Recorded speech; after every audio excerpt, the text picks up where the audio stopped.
field is far too open, and they're conceding goals for fun.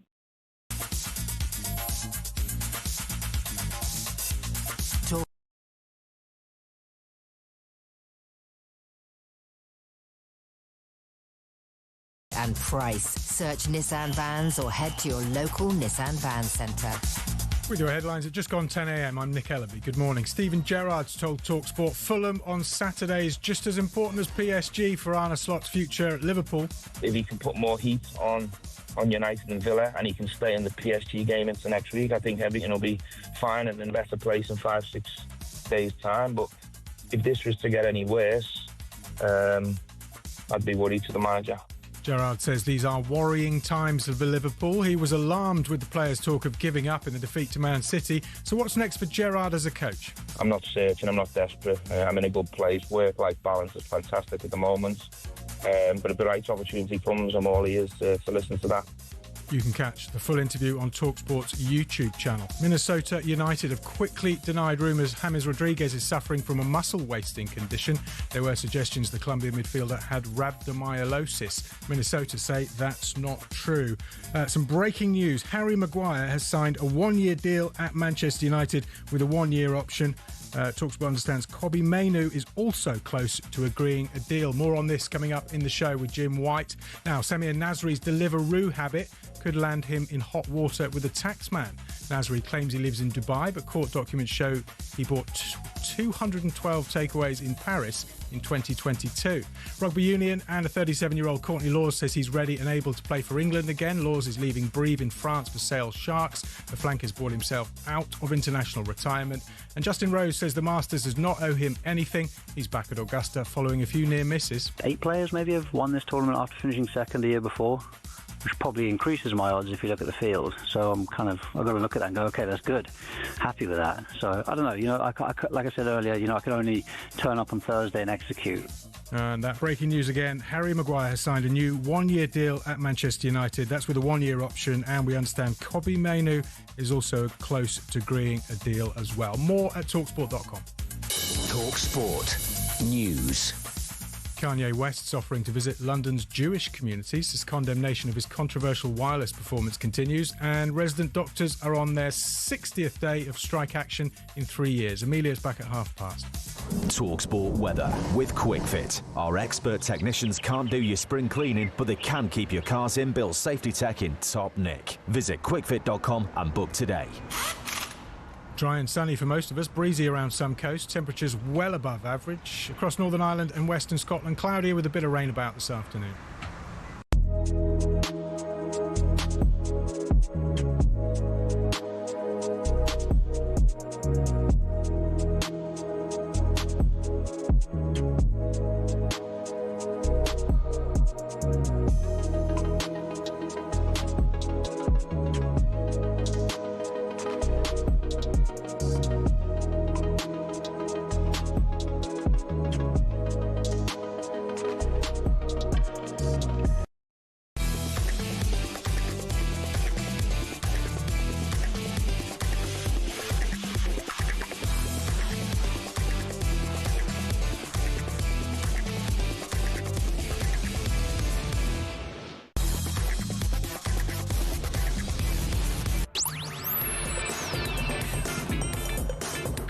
Good morning, everybody. You're listening to Jim White and Simon Jordan. We're live on talkSPORT. So Coventry edge closer to ending their 25-year Premier League hiatus.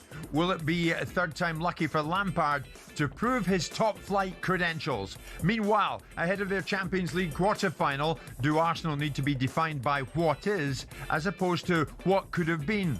Also today, will FSG fold to Liverpool fans a second time around? Is it important to put players in their place, or can it backfire? After the Ryder Cup circus, are we in for a classy Augusta affair? Plus, we're going to be joined live in studio by former Forest, Everton and Burnley boss Sean Dyche. It's Jim White and it's Simon Jordan, and we're live on talkSPORT. 100% engagement. Jim White and Simon Jordan on talkSPORT. Back from Spain and looking healthy. Thank you. And weather beaten. For once, the weather was decent, was it? It was. I left it raining because Michelle's over there for the rest of the week. All right, okay. So it's pouring with rain when I left. All righty. Gabby sent me a picture of you posing in some photograph with a mate of his, I believe. Well, disappointingly for me, first of all, I didn't realise Gabby had any mates. Yeah. Second of all, I was just minding my own business, about to have a massage in San Pedro, having a donut, and looking like I'd climbed out of a dustbin. And some fellow with some said, "Would you mind having a photograph?" I'm a big fan of the show. I said, "No problem." Good. I got back, and to my disappointment, I found out Gabby sent me a picture. He was with my mate. Now, I should have realised because I was in a donut shop, and obviously any friend of Gabby's is likely to be in a donut shop, Gabby's physique. But disappointing. Oh, I did have the fun-packed fact of bumping into Paul Weller. I'm a big fan of Paul Weller. Okay. I've met him before in this very building. Very talented. Closer to home, I was at where was I? Hampton Palace yesterday. Nice. Hampton Court, beautiful. Did you find your way through the maze? Very, very nice part of the world. People telling me how much they enjoy what we do. I was thrilled about that. Had the misfortune to go and see Ryan Gosling in Project Hail Mary. Now, I don't get it. I'm one of the few that really didn't get this movie. He's talking to a rock in space. So much so that I decided to leave before was it that bad, was it? Yeah. Do you see the boxing? I did. And? Rubbish. I know. I don't know. I spent the entire fight wanting something to happen. Just a total hype job. I mean, fair play to Derek for being able to be held into the ring, to have turned a career into being a national treasure. But as far as the performance was concerned, I mean, the people are going to hype it. But I listen to some of the commentary. It astounds me what Adam Smith is on. But you look at it, it's a fight between one man who couldn't throw any punches and another man who often wouldn't. But yes. They get paid a lot of money, and up and onward they'll go. Simon, you're spot on. Incidentally, not only in some quarters was it called Fight of the Decade, it was called Fight of the Century. I'll get to that later. You will be gobsmacked to hear who called it that. Gobsmacked or not, Manchester United fans, well, I don't think they will be gobsmacked. I think they'll be pleased for the guy because Harry Maguire has got himself a new deal at Manchester United. Alex Crook, good morning. What can you tell us? Good morning, Jim. Good morning, Simon. Welcome back. Yes, Harry Maguire has committed his future to Manchester United. He signed a new deal until the summer of 2027 with the option of an extra year. I can also reveal Kobbie Mainoo is close to agreeing his new deal at Old Trafford. So two players being tied down by United. Maguire says representing Manchester United is the ultimate honour. It is a responsibility that makes myself and my family proud every single day. I'm delighted to extend my journey at this incredible club to at least 8 seasons and to continue to play in front of our special supporters to create more amazing moments together. Jason Wilcox, Director of Football at Manchester United, he's quoted in the statement as well. He says Harry represents the mentality and resilience required to perform by Manchester United. He also describes Maguire as the ultimate professional who brings invaluable experience and leadership to our young, ambitious squad. So Harry Maguire committing his future to Manchester United. Isn't it amazing, Alex, what a difference of a few months and a new face in the home dugout makes? Because at one stage it looked like Maguire and certainly Mainoo had next to no future at Manchester United under Amorim. Absolutely. Maguire wasn't first choice by any means at the start of the season. Kobbie Mainoo wasn't getting into the team under Ruben Amorim. And if you look at the success that Michael Carrick has had, those two players have formed a key part of it. Maguire bringing a bit of solidity and resilience to defence to such an extent that he's forced his way back into the England squad. Ended both of those games this month wearing the captain's armband for Thomas Tuchel, so you'd imagine he's got a great chance to be on the plane for the World Cup this summer. And Kobbie Mainoo has brought a bit of balance to midfield as well. I know there'll be question marks when you look at Maguire's career. Have there been more lows than highs? But I think that word that Jason Wilcox uses there, resilience, you can't question Maguire's character. There's been times when he's been jeered, even by his own supporters, but he keeps on bouncing back. And the simple fact of the matter is, Jim and Simon, if they do qualify for Europe, particularly if it's the Champions League, they need a big squad because there are going to be players leaving this summer. We know Casemiro will go and expect Tyrell Malacia and probably Joshua Zirkzee to head for the exit as well. I think they probably need at least half a dozen signings this summer to build a squad capable of competing on multiple fronts. Alex, listen, in the meantime, thank you very much. Simon Maguire, he's playing under his 8th manager at Manchester United. That includes interims as well. But I think he deserves a bit of a pat in the back for grinding it out. He just got one, didn't he? Still being there, and now he's got that pat in the back. He just got one. I mean, ultimately, yes, he may well exhibit the characteristics of resilience and may well appreciate the opportunity to play for Man United, but he's part of an era of Man United players that have not won very much. So he represents an era a bit like the 70s and mid-80s when you had some great players that played for Man United during that period of time. They were really only a side that operated on the periphery of significant things. You know, you saw the Brian Robsons of the world at the very end of their careers, great players from Man United that only really won anything when they were in their very, very mid-30s, and United were turning the corner of a side that went from 1968 to 1993 or 92, whenever it was, without winning a league. And look, I mean, I never understood. I mean, I was in the camp of not wanting to listen to the tripe that came out of these Man United players' mouths when they were constantly thrown in front of the media and recycling this sort of robotic garbage about how they wanted to do better and how they appreciated the support base. And he was always the poster boy for that. So maybe he caught some shrapnel for that. But I never really understood the vilification of it. I think he probably got some blowback for some of the things that he did in terms of when he cupped his ears to fans after certain circumstances. But yes, he's done what he should have done for himself, not for anybody else, for himself, for the pride in himself, to stay there. Now, what that means for him in another year, or whether the options at his behest, I don't know. But he's staying at Man United. It was not so long ago that we were talking about him potentially going to West Ham, and he didn't want that move. Yeah. So he has showed a bit of character to come through the adversity, and fair play to him. Now, what that means for him, does it mean for him a longer term? Always interesting when players sign new contracts. Kobe Manu is a different dynamic. I think he probably got the consequences of a fallout with Ruben Amorim, and commercially speaking, it wouldn't have made much sense for Manchester United to jettison him because he was a young player that would have some attached value to him. Yeah. But as far as Maguire is concerned, in signing players on new contracts, when you've got managers that aren't in situ, always feels like a curious one. But Maguire's a professional, a decent professional, so I don't think there's any harm in signing. He's not a Phil Jones experiment, is he? No, he's not. He's had to live with that price tag, which was none of his doing, 80 million quid. Well, so it's Wesley Fofana. Manchester, yes, true. That's what United paid Leicester for him 7 years ago, 80 million quid. So he's had that hanging around his neck, though, Sam. Right, prove you're an 80 million pound defender. I don't know. I mean, you can ask. I mean, we'll have a manager in here shortly to talk about the value of players and how managers feel the pressure of signing players with big price tags. I don't know if footballers are so insulated, so wrapped up in their own world. I'm not entirely sure they think anything other than that actually it makes them more important than they actually are. So I don't know whether it becomes a millstone and they think, oh, I'm an 80 million pound footballer, I better prove it, rather than I'm an 80 million pound footballer, everyone out of my way. No, I don't queue for things. But I think as a servant for Manchester United, as an honest professional, which I think he is, I think he's a limited centre-half. I don't think he was ever worth 80 million quid, but he was worth 80 million quid because Man United were prepared to pay it. True. Hoping to join Manchester United in the Premier League next season. Well, they will, won't they? They will. Coventry City under Frank Lampard. Coventry drew 0-0 away at Hull to take a 12-point lead at the top with just 5 games to go. Coventry, in actual fact, Simon, now 1 win away from ending their 25-year Premier League hiatus. Compared to Everton and Chelsea, will this be the toughest of the 3 assignments? Or could expectation be more relative as a newly promoted side? I mean, for Frank. Well, it's going to be tough because this Coventry side are going to go up there. Now, they might do what others have done. They might do what Sunderland have done. They may do what Sheffield United did in their first season. They may do what Swansea did all those years ago, and other sides that have gone up, that have done well in their first season and defied the idea that they're going to struggle. But the probability is it's as equally as hard as any other ones. He was brought in to try and save Everton from a fate, and they were in very significant decline. They were under special measures. They couldn't buy and sell players. Yeah. He was parachuted into Chelsea twice. Once to go in there and manage them when they were on a transfer ban and did well when he couldn't buy any players and did poorly when he could. And then he was back to Chelsea on that last part of the season, which was a disaster for him.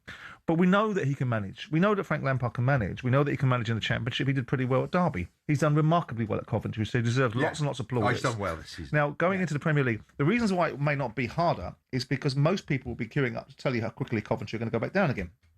So if he goes back down again, if he actually stays there and manages Coventry, which I hope he does, because there'll be no doubt a load of indexing Frank Lampard to available jobs, including jobs like Crystal Palace. Yeah. And I hope he stays with the job that he was given by Doug King and the opportunity he's taken and rewarded both himself and the club with. But I think the expectation is that Coventry are going to struggle. So unless they struggle dreadfully and are really beaten out of sight week in, week out, which I don't imagine a team under Frank Lampard will be, but, we saw him really struggle at Chelsea, so there is a possibility. Yeah, that might work in his favour, though, if expectation isn't much. But that's the point. Yeah. So when you're classifying it as which is the biggest challenge, which is the biggest set of scenarios for him, I think this is probably the least But in another way, whichever way you can peel it back and say Frank Lampard wants to be an elite manager. Yeah. So if he goes into the Premier League and they go out with a fart and achieve nothing, it won't help him in his cause to be successful as a Premier League manager. Yeah. Unless he's going to stay with Coventry for the next 10 years and keep building and rebuilding. And part of their model is a Jeremy Peace model at West Bromwich Albion. We can go up, we can consolidate, we can get some dough, we can go back down again, dominate the Championship, go back up again, which is what West Brom did for years. So who knows? But the bottom line is, in the here and now, Frank Lampard has done a very, very good job and is worthy of all the praise that goes with it. Yeah. And they will be in the Premier League next week, I suspect. And I think, Frank, when you do secure it, you'll come in and join us, as I've been asking you to do on a number of occasions. Coventry host already relegated Sheffield Wednesday on Saturday. Poor old Sheffield Wednesday having a torrid time of it. Coventry, absolutely not. They've got their eyes on the prize, and the prize is promotion to the Premier League. It is Tuesday morning, April the 7th, and it's a beautiful one in London. Hope it's good wherever you're listening. And we're live in talkSPORT with Selco, where the trade goes.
In terms of greatest Premier League managers, because if he does leave, he will go down as one of the greats. Yes. What's your top three? Sir Alex, Pep, and Jose for me. What? They're Jose Mourinho? Yeah. What do you mean, Jose Mourinho? Not Arsene Wenger? Arsene Wenger was in the conversation. Oh, you're putting Jose in there?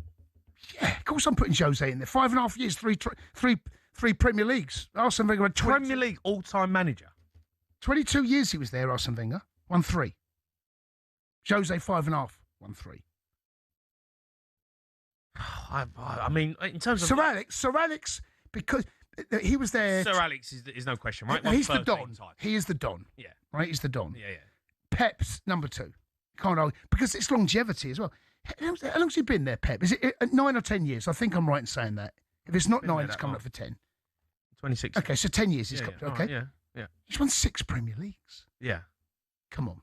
That's... Yeah, I know, but Arsene Wenger changed football. Oh, he did? Arsene Wenger, when he come to the Premier League, he revolutionised the game. He completely changed the way we play now, the way the Premier League is, what it's become. Without really question, and truthfully, was down to Arsene Wenger. Without question, because Arsene Wenger changed the attitude. So I remember Arsene Wenger used to come in, used to get the players coming in on a Sunday for a warm down, right? And I was at Ipswich at the time. All of a sudden, I was at George Burley. He's got us coming in for a warm down on a Sunday. What's all this about? Arsene Wenger started it. Yeah. So I drive from London up to Ipswich for a warm down. Yeah, but he did. He revolutionised the game. He changed the way that athletes... Yeah, but fans don't care about that.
Good morning, everybody. Hope you're enjoying the sunshine wherever you're listening all around the UK.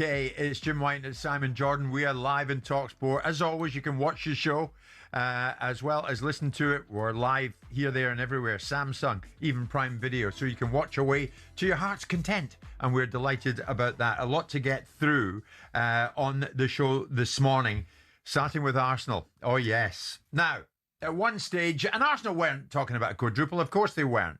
But at one stage, maybe 4 honours were available to them. All of a sudden, no Carabao Cup, no FA Cup. It's gone from 4 to 2. And now the Champions League quarter-final action gets underway tonight with Arsenal in Portugal taking on Sporting Lisbon, and it's live on talkSPORT. Simon, I'm going to get into this in a second. Ahead of the game, Mikel Arteta has called for perspective and a return to their identity ahead of the match tonight. Yeah, feel that pain, feel that emotion, and use it to be better and to improve. So we were very clear in what happened, the reason why it happened. Watching the game two times, we didn't deserve to lose that match, but this is football, and we get punished for things that are related to our identity, and that's the things that we need to defend in the strongest possible way, because that's the reason that we are where we are today. I think what you have to be is clear. Instead of panic, understand if that happens, why it happened, and bring clarity. And when you analyze that and you accept that, be better. That's it, and that's the thing that we have to do. The Arsenal haters are waiting in the wings, aren't they? Oh, the bottle's going, the bottle's going. What do they need to do? Do Arsenal need to be defined by what is as opposed to what might have been? No, I think Arsenal are top of the league for a reason. And I think they'll continue to be at top of the league. And the only thing that will change that, and we'll seal that, next Sunday week.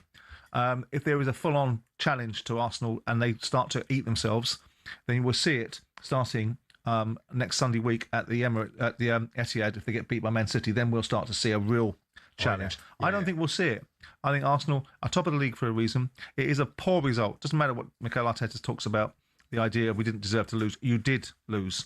You got, the team went, you pulled yourself back into the game, and then the team go and score another goal. So, with due respect to the circumstances, you're playing against a Championship side that are in decent nick, but notwithstanding, they were a Championship side that went out of the Premier League last year with a whimper, started this season poorly, have got some form. But Arsenal shouldn't be losing an FA Cup quarter-final at Southampton. And they have. And, they come off the back of another result. So, with due respect, he's finding out about certain players. But I just think that they will have enough in them to win the Premier League. Now, whether they can continue to win the Champions League, I don't know. You see, that would still constitute a game changer, though, Simon, wouldn't it? Yeah. That would have gone to 3-1, albeit if they do it and they win the Premier League, they win the Premier League. I mean, that's still a game changer. It happens each season, doesn't it? It happened same like last year with Liverpool. And, it doesn't matter. At the end of the season, you're the Premier League champions. What you could have won the FA Cup, they've won the FA Cup in the last 5-6 years. You could have won the League Cup. With due respect to the League Cup, it's not the sought-after trophy that most clubs are aiming for. You'll take it if it's there because it's a trophy. Yeah. Champions League, well, Arsenal got to the semi-finals last year. They'll be looking to go one better. I still think they'll win this Premier League, but notwithstanding, it writes headlines when you start losing games. You lose in the League Cup final in a 50-50 game. The performance was the thing that people were concerned about. The fact that they lacked any kind of idea in the second half against Man City. Against Southampton, despite the fact they might have dominated possession, had 24 shots on goal, whatever they had, they still got beat. Yeah. And so they just have to focus on the game tonight. I expect them to come through this tie. And they're there, though. 16 wins in a row at home for Sporting Lisbon. 16. Yeah, so what? Don't go there. I mean, if they go there and get beat 1-0 or 2-0 or 2-1, or they go and get a draw, it doesn't matter. It's a two-legged tie. The game will be won and lost at the Emirates, unless they get themselves in the way of a hiding tonight, which I don't suspect they will. I mean, I keep on thinking, though. I keep on thinking. At one stage it was 4, then it was 3. And I know, and you'll jump on it, a lot of that's to do with the media. But if they go out of the Champions League before the semi-final stage, and it's suddenly down to 1, got no distractions, have they? And as you say, the Etihad is looming. All of a sudden, the headlines change. They're changing as it is. Well, of course they're changing because that's what headlines have to do. They have to flex and bend to create content. Otherwise, it'll just be one straight line, won't it? So, for all intents and purposes, FA Cup quarterfinals, League Cup finals, They're going deep into competitions. At some point, some people would say it's a good thing.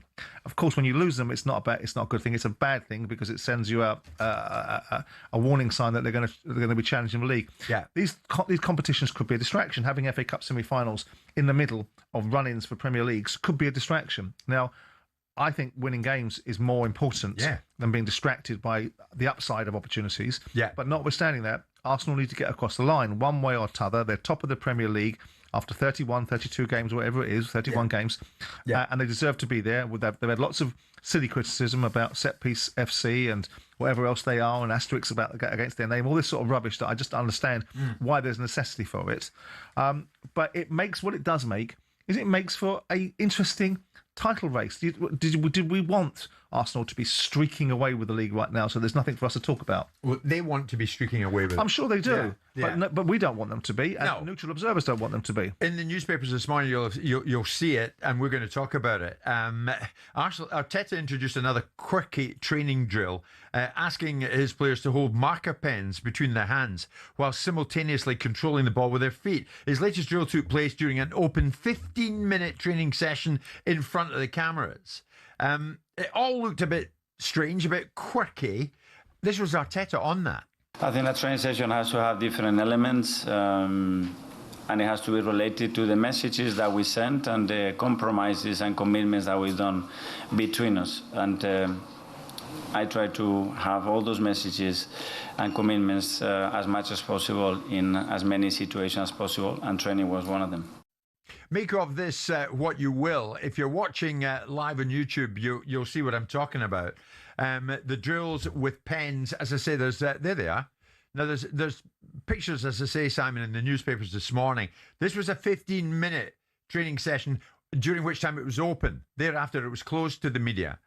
And I wonder if that is for the sake of the cameras. I'm not sure. It's quirky to say the least. Was anyone asking what the purpose of it was? Well, that was his answer. Being what? A training session has to have different elements.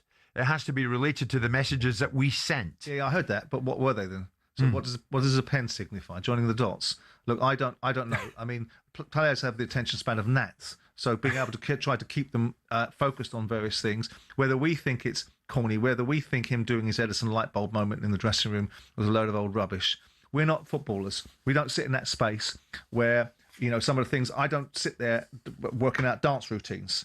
You know, footballers do, so they can celebrate scoring a goal. Yeah. So whilst it's quirky and it might not be what we think is conventional thinking, if Arteta feels it's a way of communicating with his players, keeping them engaged, or has some degree of intrigue about what they're doing, it makes a story. I mean, they're probably sitting there laughing, going, we can put marker pens in our hands, and the papers are going to write about it. Well, it's almost an invitation for ridicule, isn't it? And they're not afraid to be ridiculed for it. They're not bothered by it. No one wants to be ridiculed. I mean, nobody enjoys being ridiculed. No one gets a real satisfaction from it. They want to be respected and revered and admired. They don't want to be taken the mickey out of. And, you know, I remember years ago, do you remember when Tony Adams, former Arsenal captain, was managing Granada, doing a dance routine in the middle of the pitch? That was proper opportunity to ridicule. Yeah. This is something slightly different. Look, we will see. I suspect Arsenal will get a result tonight. They need to get a result. They can't go 3 games in a row without playing in a way that would be mindful of where their opportunities exist. So I expect them to do something this evening that's relatively valuable. Now, whether that's a win, who knows? Okay, you'll find out how they do, because it's live in talkSPORT. Sporting Lisbon against Arsenal tonight. And remember, Sporting Lisbon, 16 wins on the trot at home for Sporting Lisbon. Will tonight be 17? We'll see. 10:30.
If you look at the facts that Chelsea have done 600 million worth of transfers in the 25-26 season and paid 65 million agents fees. Now go look at Aston Villa.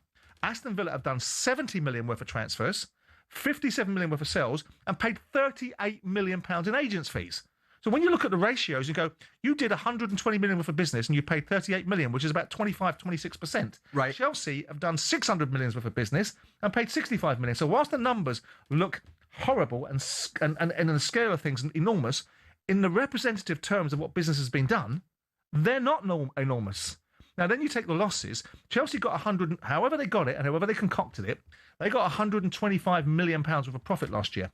We know how they did it. They sold their women's team and a whole raft of other things. I'm going to get to that. So the that was what they were allowed to do, right?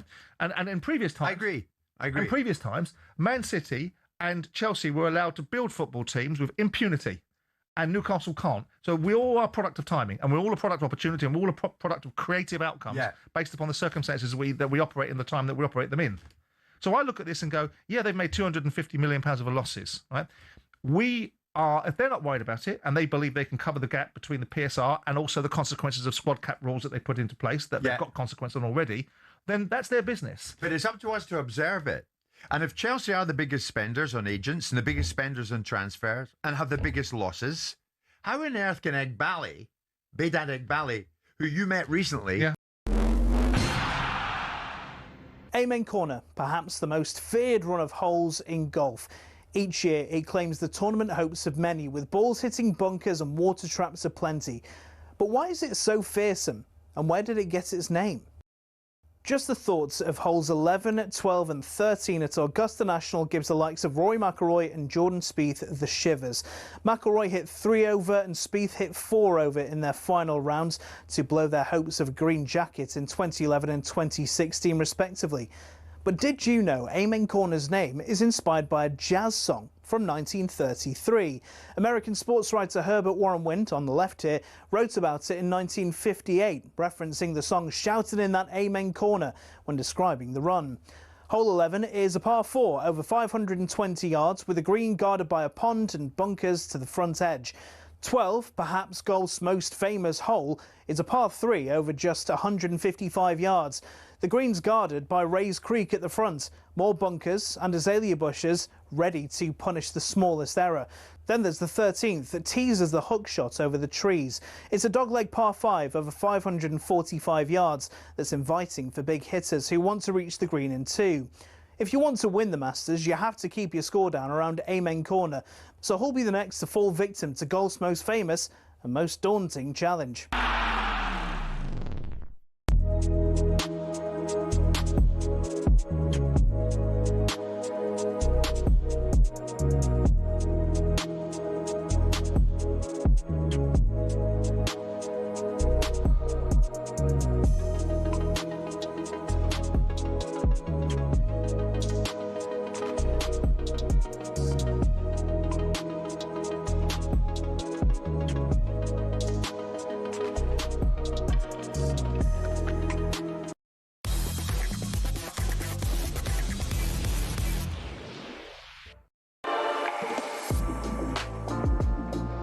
Just gone 10:30 this Tuesday morning, Tuesday, April the 7th. It's Jim White and it's Simon Jordan, and we are live on talkSPORT. Thanks to Sam Matterface for the job he did yesterday live on this show. At the top of the hour, we're going to be joined by Sean Dyche, who's going to spend an hour in studio with us, Simon. A lot to get into with Sean. And then later on this morning, the former world's strongest man, Eddie Hall, is going to be joining us. He's got a fight in his hands on the 13th of June with one Tommy Fury. Looking forward to speaking to Mr. Hall, who's a sizable gentleman, to say the least of it.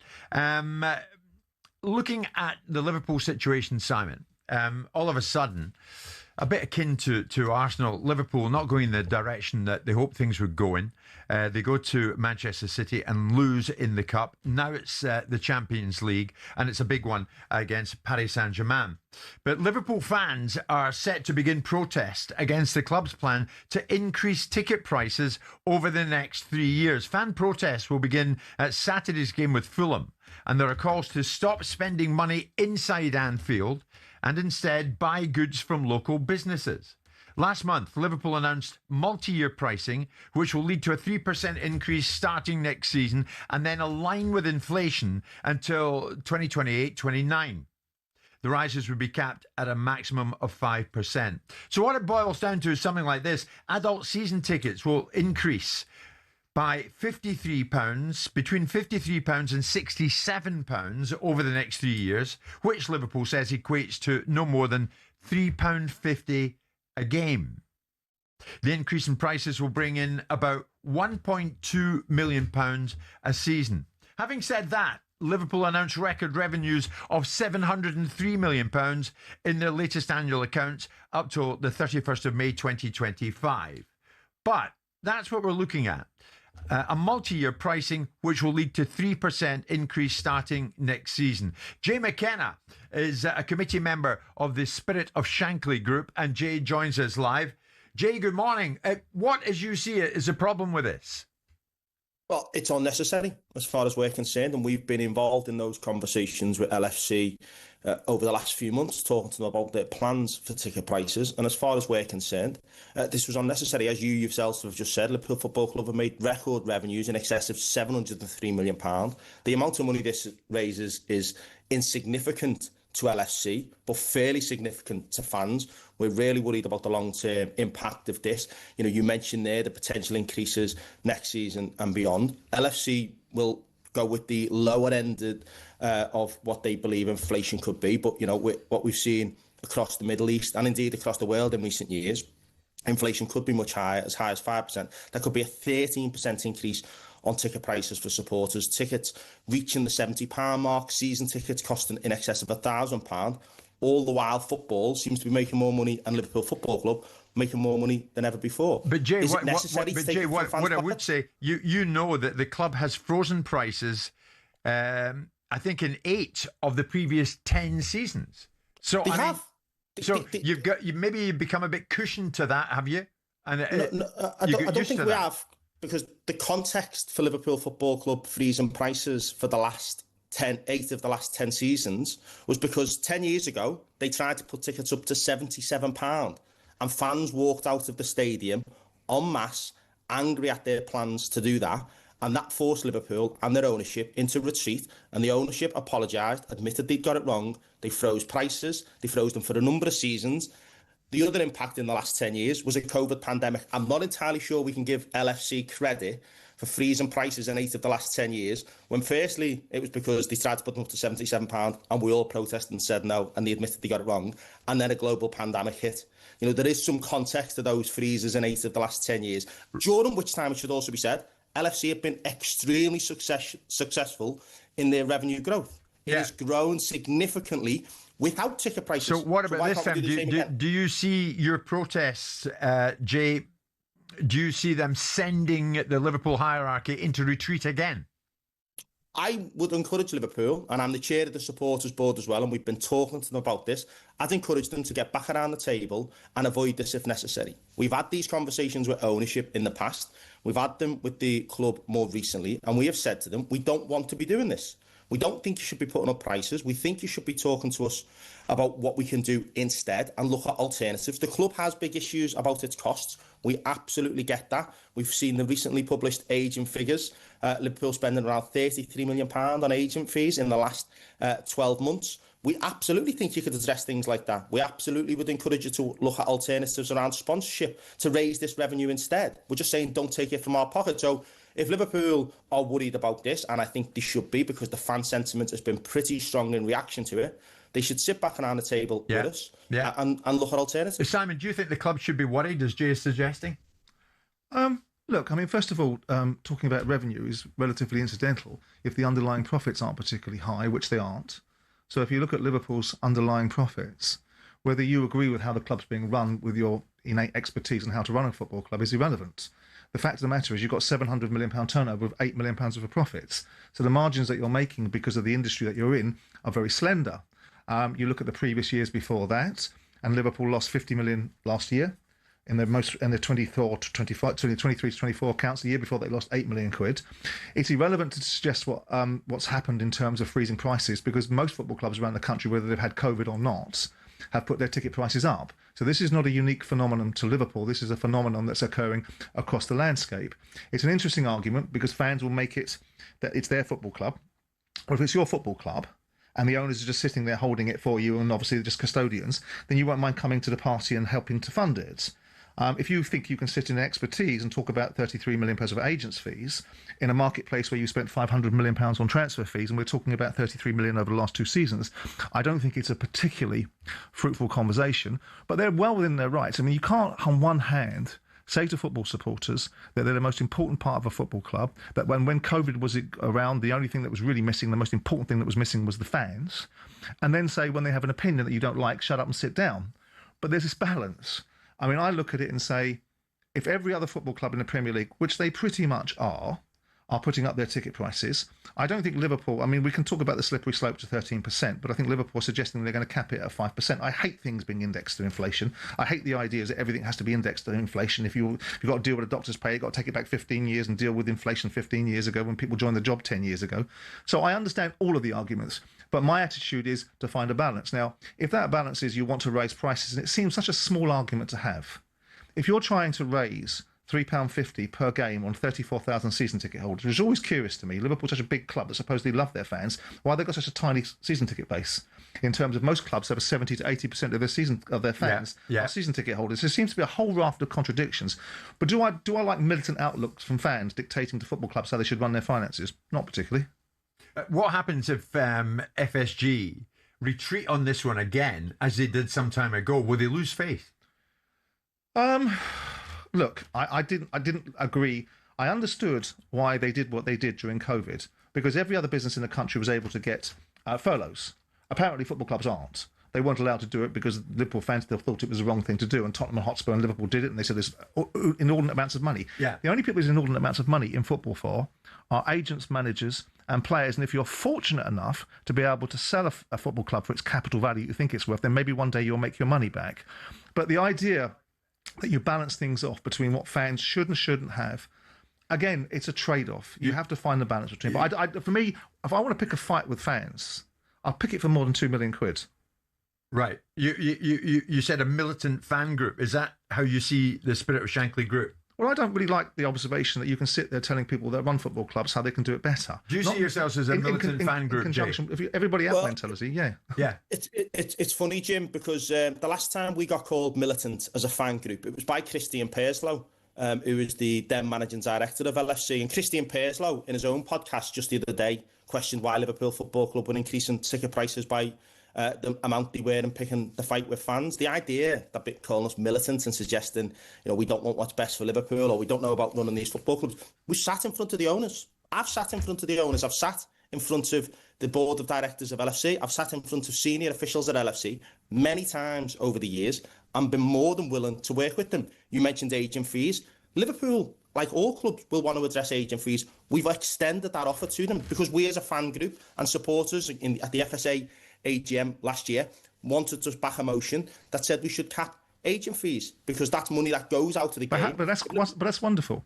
How are you going to do that then? Because we can all float these little kites from the sideline of how we're going to do this.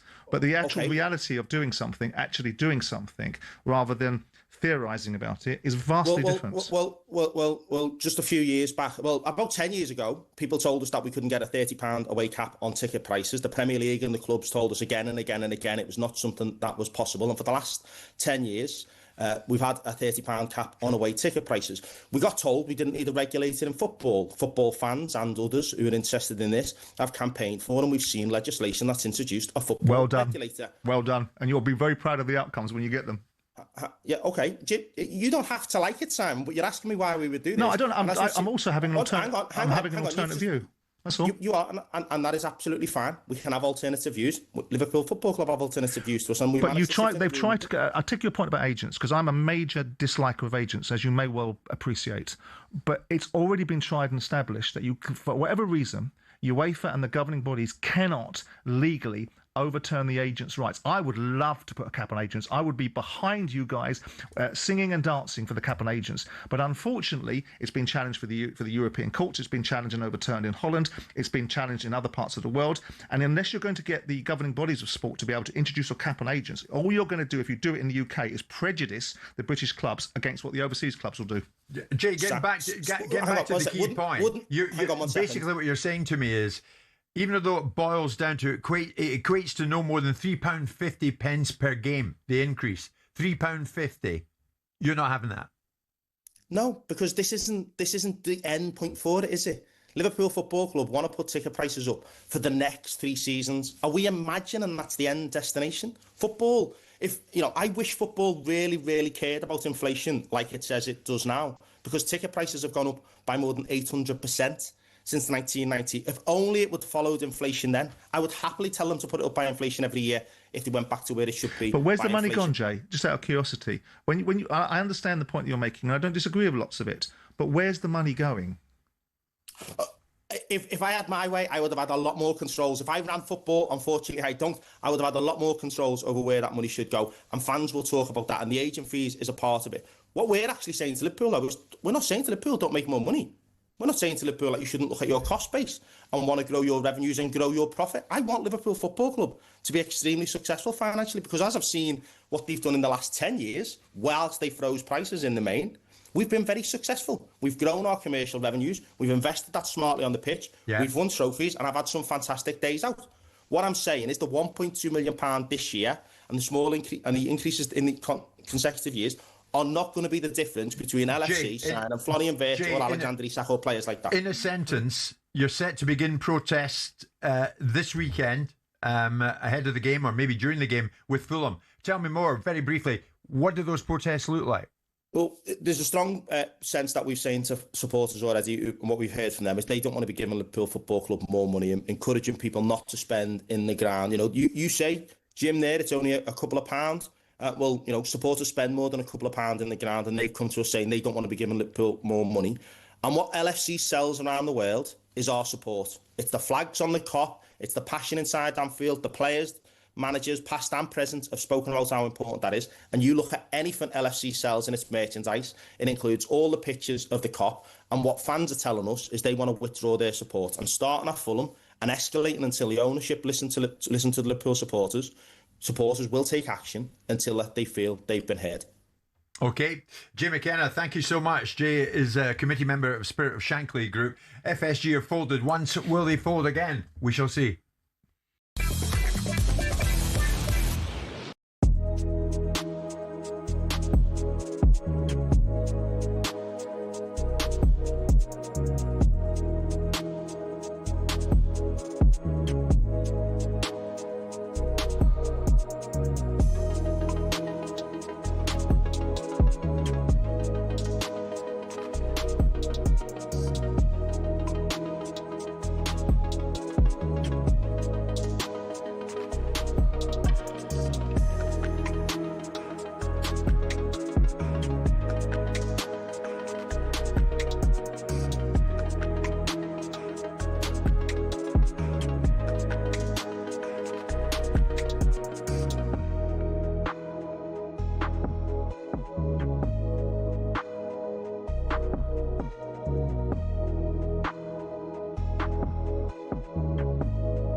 Can he do it, Ray? Well, he has got the players. There's no doubt about that.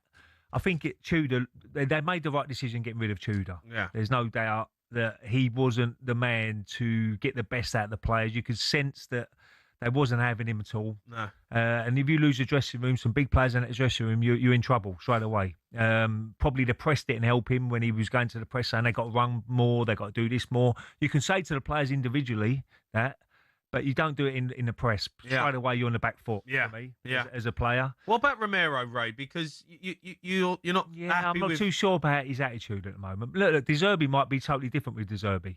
I think he didn't want to be there under Tudor. Yeah. And he may be influencing other players around him, I don't know. But he said there's 7 cup finals there. There was 8 cup finals before the Forest game, and they lost that one. So, it's a situation now. it's not all about what style of football you play, what tactics you make. It's all about mentality now. For De Zerbi's got to get into those players and say, look, this is so much at stake for us. The next 7 games are massive for the club, massive for the fans. Yeah. You go out there, you prove that you're good enough, and you prove that, to me, that you want to be part of this club going forward next season. Yeah. And that's work rate, that's wanting it more than the other team, that's mentality by saying, like, we ain't going to get beat today, and all those sort of things got to come into it. It's not all about tactics and all that. Oh, you've got the right tactics now with him playing. Don't get me wrong, he'll put a team out that's complete.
Sean Dyche is going to be joining Simon and myself at the top of the hour. We look forward to Sean being in studio. He was immensely entertaining, engrossing the last time he was in here.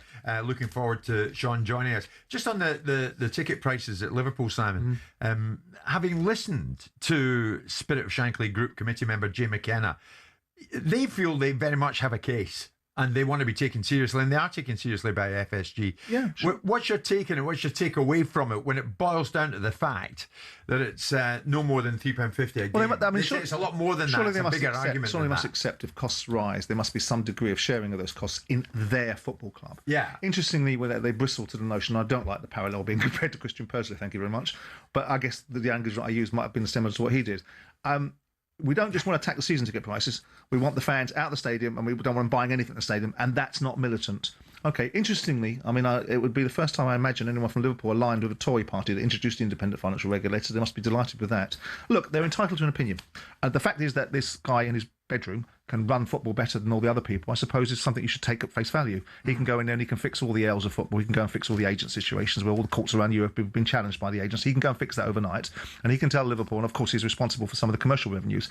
I find these guys are just entranced in their position. I'm not entranced. I agree with the supporters. There needs to be some degree of control over how football bears its costs. Yeah. But when you're talking about you want the best players, we want to be the best football club in England. We are entitled to win titles. We're Liverpool Football Club. Well, the market tells you you've got to pay £200 million for footballers.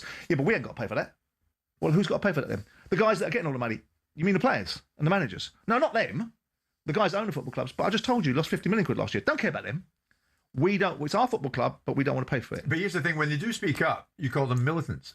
Because I don't have a mind of them having an opinion and having an influential opinion and bringing people to book when it's becoming a liberty-taking exercise in football clubs. Yeah. When you sit there and say, we're not having it and we're going to take you out of the football stadiums and we want the ground to be desolate and we want no one to buy anything in the football clubs and we don't want any spending there, that to me has a slight aroma, a distinct whiff of militancy. Okay. Maybe I'm wrong. Chelsea did what we I'd put the expected. prices up to 10%, actually, if it was me. Chelsea did what we expected Chelsea to do, and they pretty much blew Port Vale away in the FA Cup. Before the weekend, Liam Rosenior revealed that Chelsea's Enzo Fernandez had been suspended for 2 games, one of them the Port Vale game, for crossing the line with comments he made about his future. Remember, after Chelsea's exit from the Champions League, he was asked at Fernandez if he'd still be at the club next season by ESPN. He replied, I don't know. My focus is here now. Then the World Cup is coming up, so we'll see after that. And then during his time with Argentina, he was quizzed about various things with Chelsea, of course, very much in the conversation, and Real Madrid maybe in the conversation. Anyway, whatever he was asked came down to the city of Madrid. I really like Madrid, he said. It's similar to Buenos Aires. He was then questioned on whether or not he would consider living in Madrid, and he said, yes, of course. Anyway, he was banned for a couple of games. This was Liam Rossinier on that. Firstly, as a character, as a person, as a player, I have the utmost respect for Enzo Fernandez. What he's achieved in his career, the player that he is. He's frustrated because he wanted Chelsea Football Club to be successful this year. He still wants that, and we still can be. In terms of the decision, I've said this from day one, it's not all about just me. It's not all about the sporting directors or the ownership or the players. We are aligned in every decision that we make. So it was a joint decision. And saying that the door is not closed on Enzo, that's very important. It's a sanction. You have to protect, especially this football club. This is a winning football club with traditions of success. You have to protect that culture. And I think in terms of that, the line was crossed in the international break. Curiously, Marc Cucurella received no punishment for his comments. He was away with Spain. He seemed to question the model of the Chelsea ownership. But Simon, is it important that players are put in their place if they speak out or deemed to speak out of turn? Or can it backfire in the dynamics of the dressing room? Ask Dyche when he comes in, because apparently a little lynch mob got together, got him out of Nottingham Forest. Ask him what he thinks of player power and influence. I like even-handed approaches. I accept the fact that you've got a captain, which is potentially someone that should be beyond reproach and should be aligned with the aspects of the manager's wishes. Who's made this decision? I mean, when I look at it and think... Would you make a similar decision if you were Bowley or Bally? I wouldn't be happy. Tell him he's not playing in the next 2 games. I wouldn't be happy with a player speaking out of turn. I don't know if I'd ban him for 2 games. I might fine him because it would take great delight in taking some money out of his pocket. But I don't know if I'd ban him for 2 games. I don't know what that achieves. It hurts the team. I mean, clearly they feel that the captain of the team should operate with a higher level of balance towards the football club that he's currently being played for. I mean, Cucurella's observations not only being steeped in hypocrisy because he talks about the youthful development of players when he was bought as a young player and developed and was brought into a model that was doing precisely that when he signed, is just the idiot ramblings of a footballer who doesn't know when to speak or when to be quiet. But the idea that a player should be taken out of the framework must mean that there's either been some form of response from him which showed no contrition internally, or they want to hold him to a higher standard because he's the captain. So... And whether Liam is aligned with that, and whether there's first team manager's got to be allowed to manage. He's got to be allowed to make decisions about his players. It's his relationship with the players, not the owners. I couldn't give a monkeys about my relationship with the players. And neither should Egbali and neither should Bowley. The only person they should be concerned about is their relationship with the manager, and then he should be concerned about his relationship with the players. And if Liam Rossinier has made the decision, and I don't know whether Liam's got the cachet at this stage in his career or the experience to say to a senior pro, you've spoken out of turn, like they all do, and blame it on translation because they're not speaking in their native tongue. And they come back and ban him from 2 games. I'm not sure that's the greatest determinator of a better outcome in the longer term. And of course, Cucurella getting nothing makes it look like the ownership have been very... But then the ownership would be bristling at the idea that their model is wrong, whatever model they've got. I don't see Chelsea's model. They're buying younger players and they want to build, and they're not necessarily worried about the here and now, and everybody else is so worried for Chelsea in the here and now, they don't seem to be worried about how much they're spending. Well, clubs have different ways of doing it, don't they? Christian Romero at Tottenham was handed a captaincy at the start of the season, months after criticising the board for a lack of spending compared to their rivals. Yeah, but he's just an idiot. And should keep his mouth shut. Should be shuffled out the door at the first available opportunity because he thinks he's bigger than Tottenham Hotspur. He thinks he's more important than Tottenham. He's a peacock. He's a good player, but he's not the player that he thinks he is. So when he get rewarded, it seems, for speaking out. Well, that may tell you the reason why Thomas Frank in the end found his way out of the door, because he made decisions that seemed to be about appeasement. I don't think football managers, as much as it's difficult for them, and Sean will come in and tell us, and no doubt, should operate a policy of appeasement. Appeasement doesn't work in any walk of life. It doesn't work in the construct of this country. Look what's happening here. It doesn't work in wars. Look at Neville Chamberlain. And it doesn't work in life. And so you've got to be definite, fair and equitable, and perhaps give people latitude at times, but you've got to manage people by having a clear direction. The challenge is these players are paid so much money, they're paid F-off money, they tell everybody to F-off, and they're built up into being lions in the media when they're not half the time. And so you've got to get this balance right. Very difficult job, but that's why the managers get paid the big bucks. And talking to manager, Sean Dyche will join us after the bulletin at 11 o'clock.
when we look at the end of the season, let's talk about the title race and the run-in. Manchester City and Arsenal going head-to-head. Arsenal, obviously, in the prime seat right now. They've got Bournemouth at home, City away, Newcastle and Fulham at home, a trip to West Ham before they host Burnley and have Palace on the final day. One extra game to be played by Manchester City. They're away at Chelsea. This isn't this weekend, of course. They're both playing in the FA Cup, but when the Premier League does return, Manchester City will be away at Chelsea. They'll host Arsenal. They're away at Burnley and Everton. They're at home to Brentford, away at Bournemouth, and then 2 home games to end the season against Villa and Palace. When you look at the run-ins, who do you favour? Arsenal.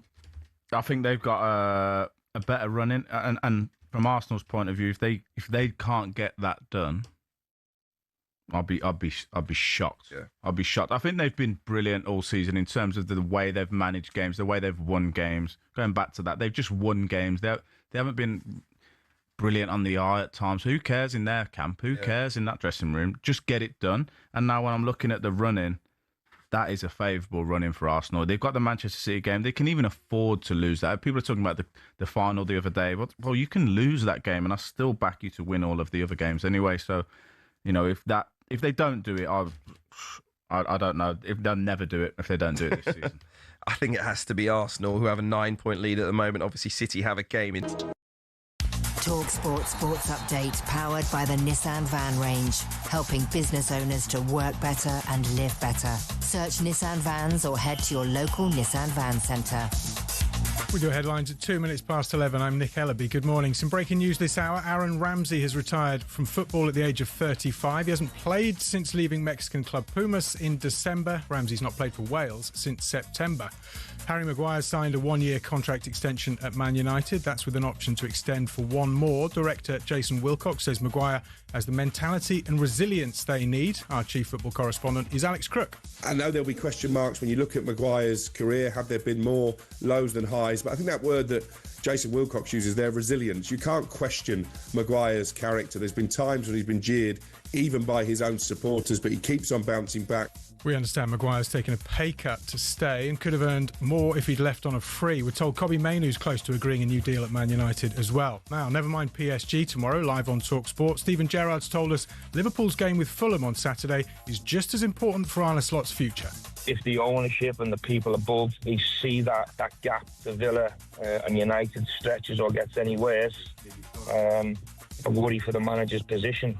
In terms of his career, Gerrard's all ears if the right opportunity comes along, and says Tuchel's England were crying out for Trent Alexander-Arnold's quality in this international break. I'm not in Thomas Tuchel's shoes, but if I was, first thing I would have been doing after the Japan game is getting on the phone back to Trent and saying, listen, it's not over for you, son. You can catch the full interview on talkSPORT's YouTube channel. Iran's government wants a response from FIFA before they decide whether the national team will play in this summer's World Cup. They want the games moved from USA to Mexico. And as Courtney Lawes returns from France to play for Sale Sharks, the 37-year-old flanker says he's still good enough to play for England again. He's hoping for a recall. More at talksport.com. talkSPORT News. Kanye West insists he wants to bring peace and love through music to his controversial headline slot at Wireless Festival, and tens of thousands of resident doctors in England are back on the picket line. Amelia's back at 5:30. talkSPORT weather with QuickFit. Keep spring journeys safe. Visit your local centre or quickfit.com to book your tyres, MOTs and servicing so you can drive away happy every time. Dry and sunny for most of us. Breezy around some coasts. Temperatures well above average, though. Across Northern Ireland and Western Scotland, cloudier with a bit of rain about this afternoon.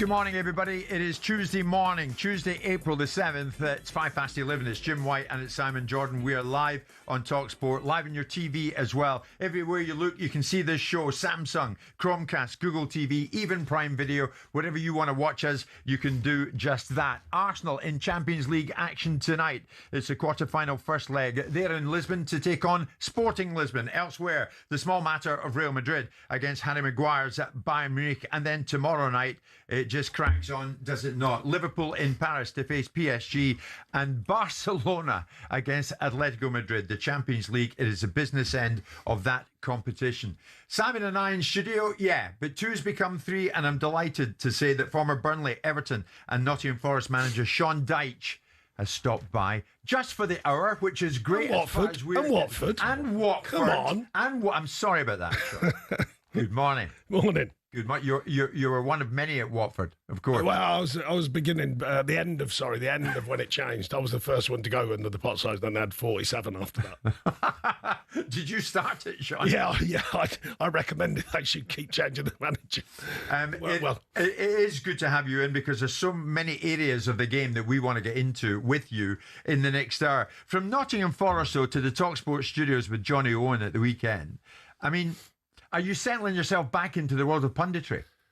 I wasn't really in the world of punditry last time. I'd done some bits, and I was on your show a couple of times and things like that. And, you know, odds and ends, really. But I don't know, there's a crossover in everyone's life, and I don't know how I've got to that point. You know, I think I've earned my spurs in the Premier League, where forgetting about Styles, but 351 games, a fair marker, I think, for modern management. I've been offered a lot of media work, different angles, different viewpoints. We all know social media's growing and all that sort of stuff. So I think I'm just taking a breath on it, really. I'm not saying I won't go again, but sure. I think it's time to, I'm 55 this summer. It's time to take a breath and go, hang on a minute, which way do I want this to go now? I mean, recently with Johnny on talkSPORT, you laughed off speculation about a return potentially as a manager at Tottenham. Was that ever a realistic prospect? I didn't laugh it off, by the way. I just told a true story. You know, because I was down in London. I spent quite a lot of time down here, not working, socially and stuff like that. My son's down today. I had a couple of beers with him last night, and I'll meet him for lunch today and stuff like that. And I just happened to be here at the same time the Tottenham job's over. And you know, once you're in the city, it's 2 and 2, isn't it? So, yeah, so I didn't want to get drawn into it. No, it wasn't about getting drawn into it, Jim. It was just the truth. It was the truth at the moment. You know, loads of speculation, loads of talk. I was sort of playing that down correctly so, not being disrespectful to anyone. It's a brilliant club, and I said that. But it's a nonsense to just presuppose that because you're in the same city, that means you're getting offered a job. That wasn't the case. Did you have a conversation with them? No, I did not. Nothing on that. Does it motivate you in any way being out of the game to get back into the game? I think it's like anything. You know, people say you're tired of it. It's not about that. You know, you just have a break from it. And when you get a break from it, you look around it. I don't obsess about it. I keep my eye in with it. Of course, I watch my son play and stuff like that, and some friends are in the game. But you've always got your eye in, and then, you know, you keep up to date with current moments, trends and all that. Because we do lots of stuff. I flew straight up to UEFA. I did some stuff for UEFA and things like that. So you've always got your eye in case. I suppose the good side of being out of work as a football manager, you have got an option to go back in. You know, you can at any time, really. As long as you stay current thinking, you can go back in. Yeah. You know, just seeing Roy go back in. I mean, I can't catch my breath. Roy going back in at Bristol. I was like, hey. What did you think when you heard that? Well, it's typical Roy, you know, because he just won't let it go. He just keeps going and going and going. I made it clear years ago I wouldn't do that. You know, not because of the love of the game or any of that, just because I just wouldn't. You know, there's other things in my life I want to explore, sort of. Yeah. Thing, so. If you had your time again, though, Sean, would you have taken the Forest job? Oh, yeah, definitely. Because it sort of rounded my own career, you know, from not getting the chance to wear the shirt, as I said, which is true. I was there as a young sort of apprentice and professional. So, yeah, no, absolutely no regrets. I don't regret much in my life anyway. So I certainly don't regret that. We worked really hard, you know, but forget we got 22 points out of their current total, which is 32, I think. So, you know, you've got 2/3 of the points. So, you know, you've done your shift. Change happens in football. Yeah, I don't think there's rhyme or reason to many change in football now. Some are obvious and some are not. I know he's sitting right beside you. How did you think Sean emerged from the City Ground after that Forest experience? I thought he made look a little bit of a tit, didn't he, in the press conference, because he was talking about the fact that he didn't think there was going to be a change, and the next thing you know, Marinakis comes along and does what he does. No, I thut Sean Dyche did the job that he was going to do. I didn't think Nottingham Forest were going to get relegated under his guidance, and that was surely what he was brought in to do. So how did he come out? I mean, he came out with... Marinakis is Marinakis. If you look at the dynamics of what people's perception of him is, there will always be that, well, you went and worked him for Nottingham Forest, you went and worked him with Marinakis. I don't think it hurt Sean, particularly. Do you think it hurt your reputation? No, I don't think so. I must say, he was good with me, by the way. I must make that clear. You know, I think it's only fair to call it how it is. And he was good with me. Not the final decision, not that, but generally... let me work. What about this nonsense that everyone was led to believe that the players were summoned up to speak to him, and after that? No, that bit's true. That's not a nonsense. But that's you are. Jim said about going in there. You are going in with your eyes open. You know, like I've been in it long enough. But you wouldn't want that. You go with your eyes open. You don't take a job because you need a job. I'm not saying it's right or wrong. What I'm here to tell you is the truth of what happens, and that's what happens. That's how he does his business. You know, that's we mentioned at the beginning the Watford model. But I'm surprised you want to work. I'm surprised you want to work in that environment then, because you would be for the badge. I went for the badge. I went for the job. I went for the fact it's Nottingham Forest. But you'd be a manager that would like to have control over his playing squad, would like to have control of the direction of travel, and would like not to have his players having a management relationship with his owner. I think you're kidding yourself as a modern manager if you think you're going to control. So you don't think that exists anywhere else? Hardly at all. No. I mean, I think Pep has it. I think Klopp had it. I think Arteta's nearly got it. He will have if he wins this year, if he get it done. But if he doesn't, then he's got it. Pressure. Emery's got it. Yeah, but not many, is there? My point is, there's not many. Yeah, and they build it. You build it, don't you, over time? I mean, the real superpower managers, they build it over time. Yeah, and you win stuff. Yeah. This situation, Sean, I mean, it always baffles me what can go on. I mean, the media, a fair bit of backstabbing in this industry. No, really? In football, around 3 hours after your goalless draw with Wolves, Marinakis was said to have had a meeting with some of the senior players in the aftermath of that draw, and then you were given the news you were given. Were you aware that Marinakis was meeting the players? It happened before. Other managers told me. So it was obviously a regular thing that happens. You know, they ask the players' opinions on things, and you know, the players are players. Modern players, you know, it's a different thing now. They're a different animal, and it's not right or wrong. Me and Johnny did a show, and we were talking about this, and Super Ali come on, and he was agreeing. He said, "Look, I'm not trying to pontificate about it. The problem is now you're trying to tell the truth, and obviously clickbait says whatever you say gets spun the other way. I'm just trying to give an opinion. I didn't say it's the right opinion. It's my opinion. Life's changing. Football's changing. The animal you're working with is changing, rapidly changing. Yeah. So you've got to realise that their owners are changing. Owners used to let you do the work, and the owners and the chairman at Brian Clough, he wasn't coming into Brian Clough telling him what to do. He wasn't coming in saying, "I want to sign this player." He wasn't coming in. Ownership's changing. And like I say, not right or wrong, but you've got to work with it. And you made a comment, I was just listening before I come on, about the modern management. That's why you get paid the big bucks. That's fine. You do get paid big bucks, but you are working. I mean, you are working. You're working on every different angle now. Yeah. Not the days of, I guide you and you follow. You know, now it's like, why? Why have I got to do that? Why have I got to do this? Why have I got to be on time? I mean, what's that about? What's that? Yeah. Why have I got... I come out of Forest, I mean, I have to laugh at it. I did say, you know, immediately I did something for Gareth Southgate, one of their podcasts, and I said, what's that all about? I still can't get my head around it. He was working the players too hard. I've never heard anything like that. Can you imagine? No, you imagine the stat pack we've got. Imagine the stat pack every day. Imagine the analytics we have on the players every single day. Everything they eat, every inch they move, everything. And they thought after 351 games in the Premier League, I didn't know what, somehow, that I was working hard or not hard enough. Yeah. I mean, come on. So now we know what happened. When you walked into the Forest dressing room, did you trust that dressing room? No, you build trust, but you know the runners and riders. I knew the runners and riders before I went in there, so it was no surprise that the people who spoke out, you know, when it changes. I do so know. You know the ones who said to Marinakis, maybe you know the move ones on. Before. Not every manager, particularly if you're a European manager or a world manager coming into the Premier League, you can't know everything. But I've been in it a long time, and I know a lot of people. So you do your homework, you make your phone calls. I warned my staff. I said, right, this is how this rolls. This is how this club rolls. They would go, no, it'd be this and that. I go, I've done my homework, lads. I'm letting you know, this is how this rolls. And unfortunately, I was right. I didn't want to be right, by the way, because I wanted to stay in there. It says so much about where the game is now, Simon, does it not? There is Sean Dyche, sparing his blushes, he's sitting right beside us, a well-respected figure in the game, who works every hour God sends, and he's in there trying to shake it up at Forest. And then the moment one or two key players, senior players, are consulted, they turn on him. Turn on him, not buy into him. two different things necessarily. They might not have been with him in the first instance. If he knew the runners and riders, knew what the personalities were going to be, they won't be surprised what they may or may not have said. I mean, I don't know. Was it the players that were saying? Was you picking up on a narrative that the players were saying that you were working? I think there were some players, and then you know, everything now goes out of football. It goes into the masses. You know what I mean? And then the opinion and the haters get involved. You know, it's like the algorithms get involved and all that business. That's what it is. Yeah, it depends what you think is right. I mean, I happen to be in the camp that I believe emphatically that the manager must have a control over his players, because otherwise, what is the purpose of him? They need to. I mean, I think managers, you know, this idea that they work hard. So what? You work hard. So what? Most people work hard. That's what you're supposed to do. It's not a big badge of honour for working hard. That's what you're supposed to do. You're rewarded to work hard. The rewards are fantastic. The opportunities are significant. Yeah. And that's what goes with the territory. But you've got to give the. If you're an owner, I can't see the logic of it. I can't. I mean, listen. People had the perception that I was an interfering owner. I wasn't. All I wanted players to do was play for their manager, and I wanted managers to manage well, and left it alone. The idea, you know, I watched Paul Kemsley have Jamie Redknapp as his dance partner. I just scratched my head and think, what was that all that about? But there is an element of, you know, of owners spending a lot of money, wanting to be involved. Some of them do it for the reasons that they're moths to the light and they want the recognition. But in the end, you want a winning football team, and you either back these guys or you don't back them. Well, this is it. Having said that, the request of a 25-year all we have to do is cast our mind back to one of the most successful dressing rooms ever, Chelsea. And John Terry is saying, we got ourselves together and we get Benitez out. Well, I mean, yeah. So it worked for them. Yeah, but I don't think we're saying it's never been there before.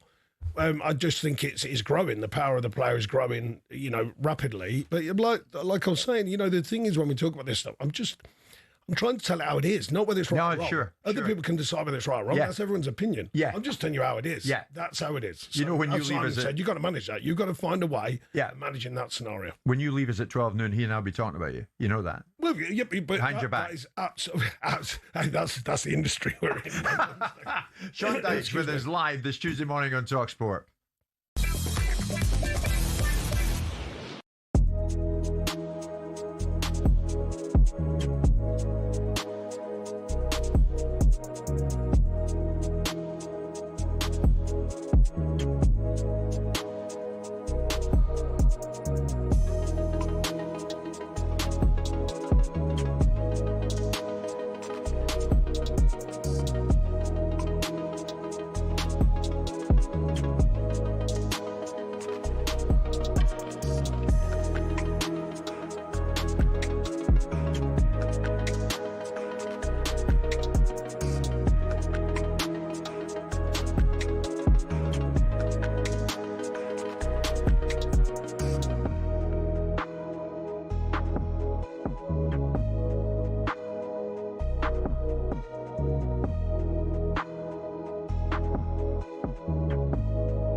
Well, yesterday I went to a pub and sat down with a beer and watched West Ham versus Leeds, and it was a cup tie for the ages. It was fantastic entertainment, and I think the whole weekend was a little bit like that, sort of handbrakes off, let's just go for it.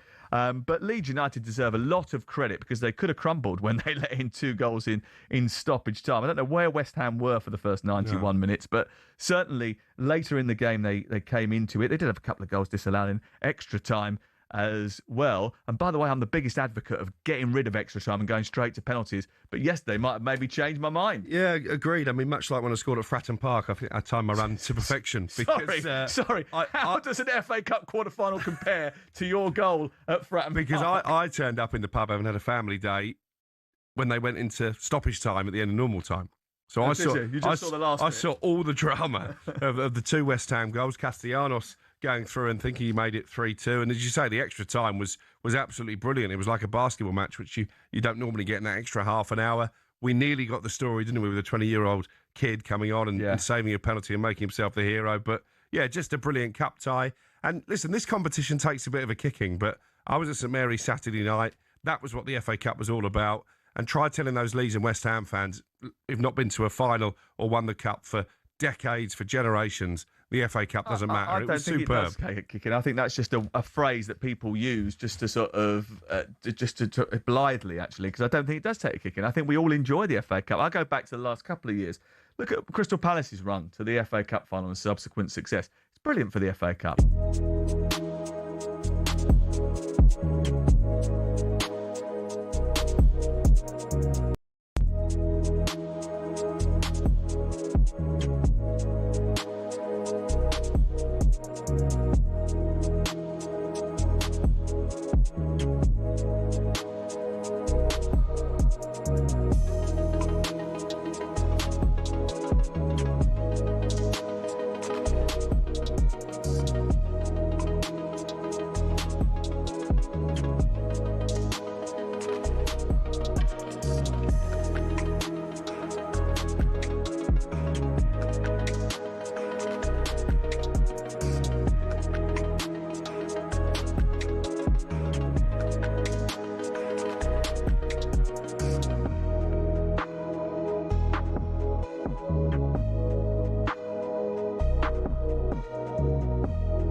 Already with Sean Dyche in studio, and he's only done one part of the show with Simon and myself, getting many messages in, Sean, from Forest fans, from Burnley fans. You won't be surprised to hear.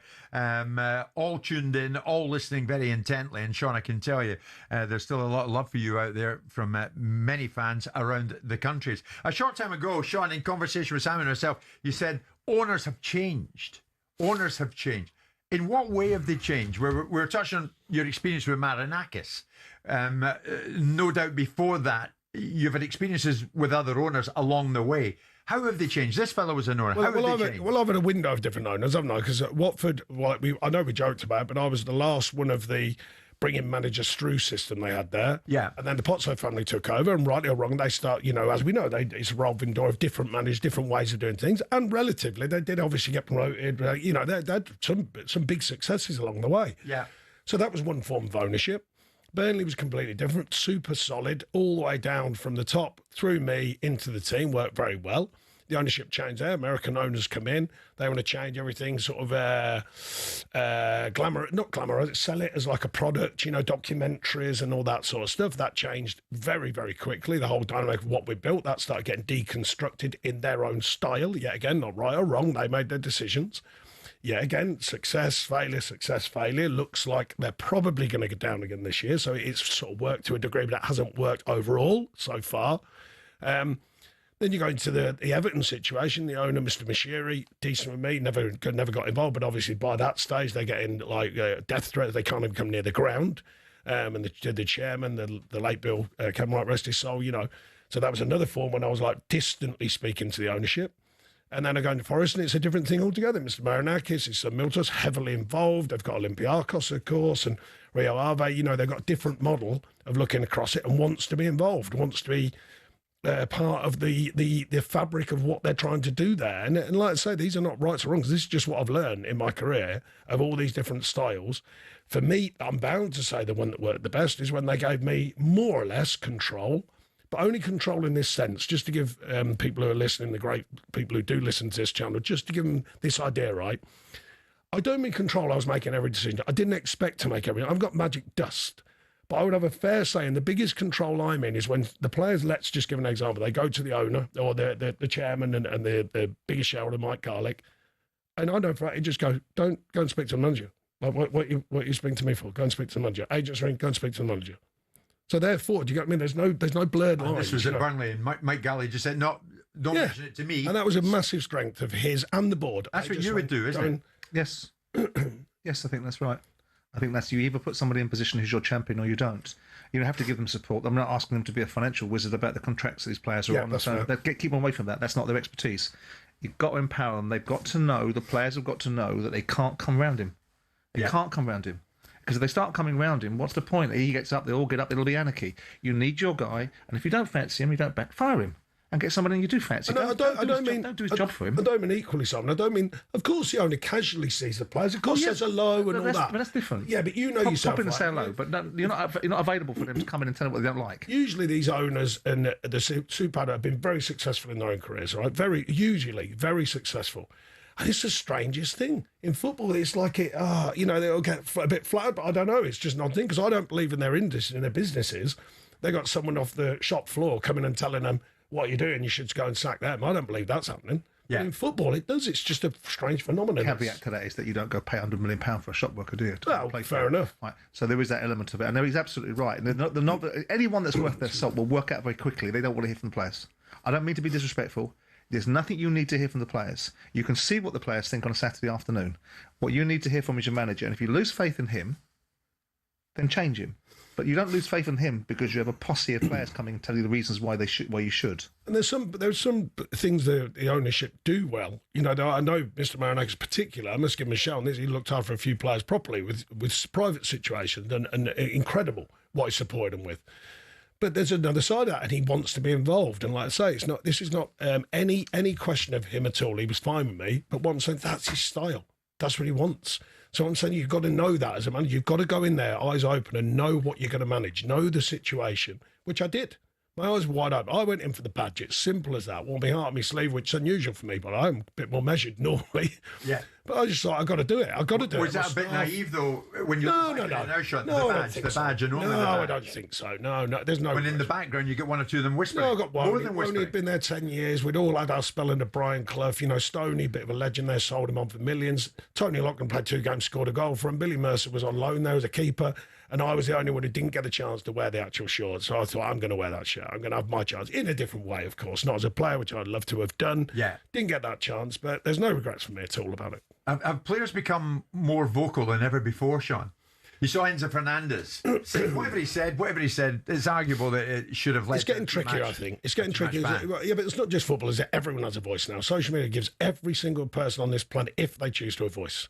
And they can build a populace, build a sort of a currency of life through not actually knowing what they're talking about, but throwing stuff out there and getting loads of hits. No, it's the strangest thing. I thought you had to be knowledge about something to build a trust and a support in life. Where people trust your know-how and your. I'm not just talking about academic here. I mean, this could be life skills. But people who became leaders, they formed people who became leaders. Yeah. No, you can have a leader from just putting out some statements. Getting a bit of weird love or hate on these online things, and grow this kind of support system of something when you haven't actually got that much knowledge or depth to your knowledge. Yeah, you can grow a massive support system. So, I'm still probably scratching my head about that.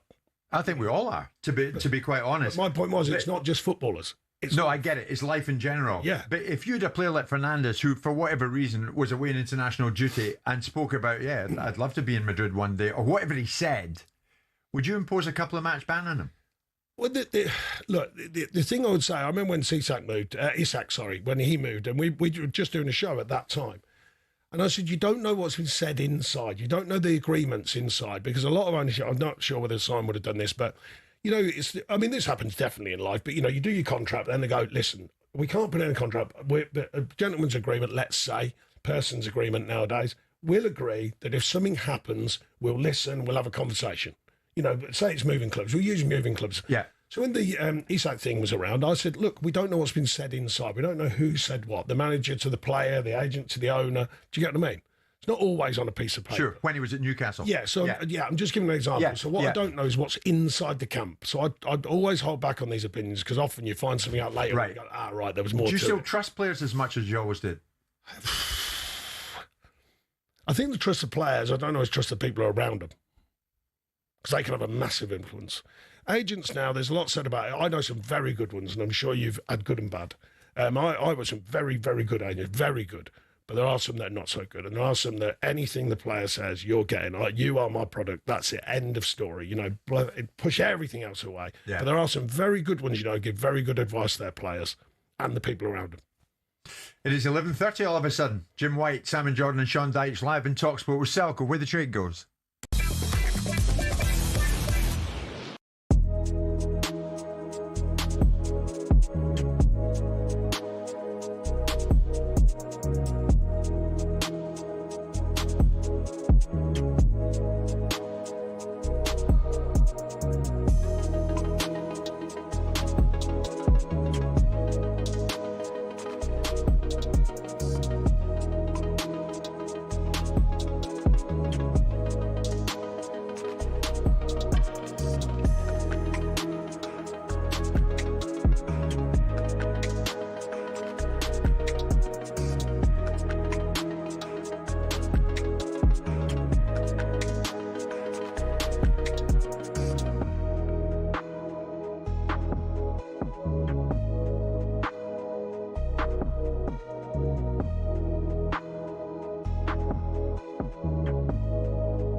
Ray, if you agree with my statement, you must start your answer with yay, and if you disagree, you must start with nay. So I'm delighted to say it's now time of the day to see if Ray says yay or nay. Says nay as we play yay or nay with Ray today. And it's bank holiday, so let's take it away. Hooray! First up. Arsenal have seen their quadruple hopes go up in smoke in the last 2 weeks, but if they end trophyless, is it more embarrassing than Spurs getting relegated? Yay or nay? What? If you finish trophyless, is it more embarrassing? It's got to be nay. Because if you go down, you ain't guaranteed to come back up again. You can't be going. No. Financially for the club. No, forget the finances. Forget all that. As a fan base, you're still in the top league. You're still in the top league. No trophies. I'm sure you agree with that. It's embarrassing for Tottenham. They get relegated. Yeah, no. If we go, they've got a new stadium, everything going. They've got everything there. Yeah. And you go down to the Champions. You're playing Lincoln City. That's more embarrassing. Good no, team, I'm not taking anything. If you don't win a trophy this season, I'm not taking anything away from Lincoln City, but certainly they'd be more embarrassed as Tottenham fans. All day long. Next up, one more on Arsenal. They were dumped out the FA Cup by Southampton on Saturday, where maybe only Max Dowman could hold his head high for his performance. So, yay or nay, should he be starting games over Bukayo Saka?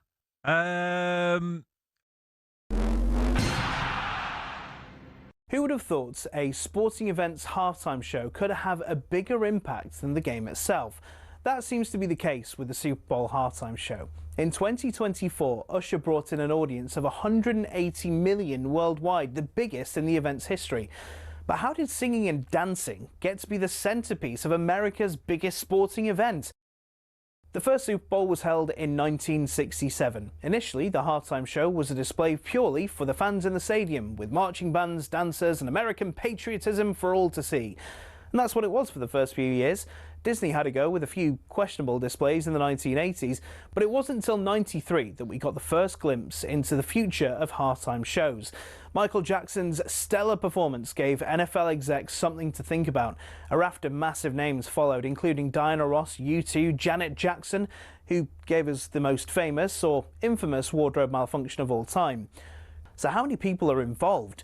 To give you an idea of the scale, Rihanna's 2023 performance included 800 people, and experts reckon it cost $13 million. What's even more impressive than some of the names on the bill every year is the fact they do it for free. The artists know the exposure they'll get from doing the show will rocket them up the charts across the world. The Super Bowl halftime show will be a fixture in pop culture for years to come. So the question is, who next?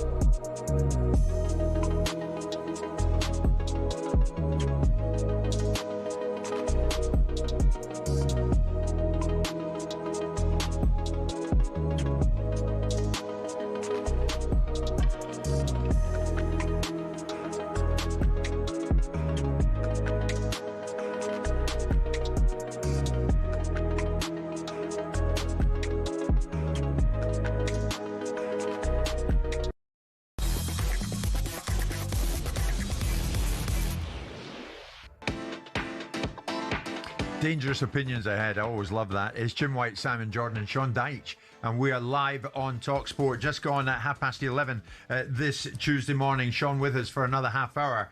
And Mr. Jordan and myself will take it to 1 o'clock thereafter. Sean, many messages coming in. I'm going to try and get to a few before you leave us at noon. When you look at it, though, a decade at Burnley, followed by 2 years with Everton, and then a few months at Forest. Have you struggled to re-establish yourself following your experience at Turf Moor? By that I mean, was it always going to be difficult? Don't look at me like that. Was it always going to be difficult to land in another period of longevity like you had at Burnley? Unlikely, I would suggest. I think the modern framework of football is changing. Obviously, my words can get thrown back in because of Pep and Klopp and people like that who have done that. Arteta's on his way if he can win it this year. But I think it's the change in face of football means it's highly unlikely. I think it's going to get shorter and shorter tenures for the manager. Certainly when I came out of Burnley, the staff who I worked with, I said, look, our future won't be this again. I don't think it'll be 9.5. It must be. I mean, Silver's all right, isn't he? It must be relative to the job that you're in. Yeah, Silver's gone into Fulham, done there 3-4 years, and they're trying to keep him longer. Yeah, but they're not winning anything. No, but you're not really building. If you think about it, they were still in the building process for them. They were still just edging things on. They're getting the stand and finish now. There's things going on. At Burnley, we did a building process, but now the things now. What we find is, someone said to me recently, they said, "Would you take, for example, a championship club who wanted to build?" But 3 months into the building project, they don't want to build anymore, do they? They go, "Oh no, we're not doing this and we're not doing that," because everything wants now, success now. Yeah. Burnley, there was a tolerance level. You know, we went down, agreed that the whole thing had to change. So we went down out the Premier League. When we got in the Premier League, don't bet the ranch. Don't bet the ranch. You know, build a training ground, build something that's going to be beyond me. Now, fortunately, they stuck by me. Because people forget the next season when we tried to get back up, we were 9th at Christmas, and then we were 23 undefeated and won the league. But they could have got rid of me. But they stood by because they remembered the fact that it was me, partly me, not just me, who said, "Look, you can't just leave a trail of debts because you have one season. Right. You've got to build more than that." Yeah. So the building process now, I don't think is the same. I think most owners want to start building, and then they go 3 months in. If it's not brilliant or it's not where it wants to be, they just go, "Oh, we've got to change it." I think I know the answer to this already, but in spite of everything you've come through, there's no hint of bitterness, is there? Absolutely not. Right. Absolutely The not. reason I ask, you consolidated Burnley and in the Premier League, and you got them into Europe. Vincent Kompany relegates them and lands at Bayern Munich. I know, if only.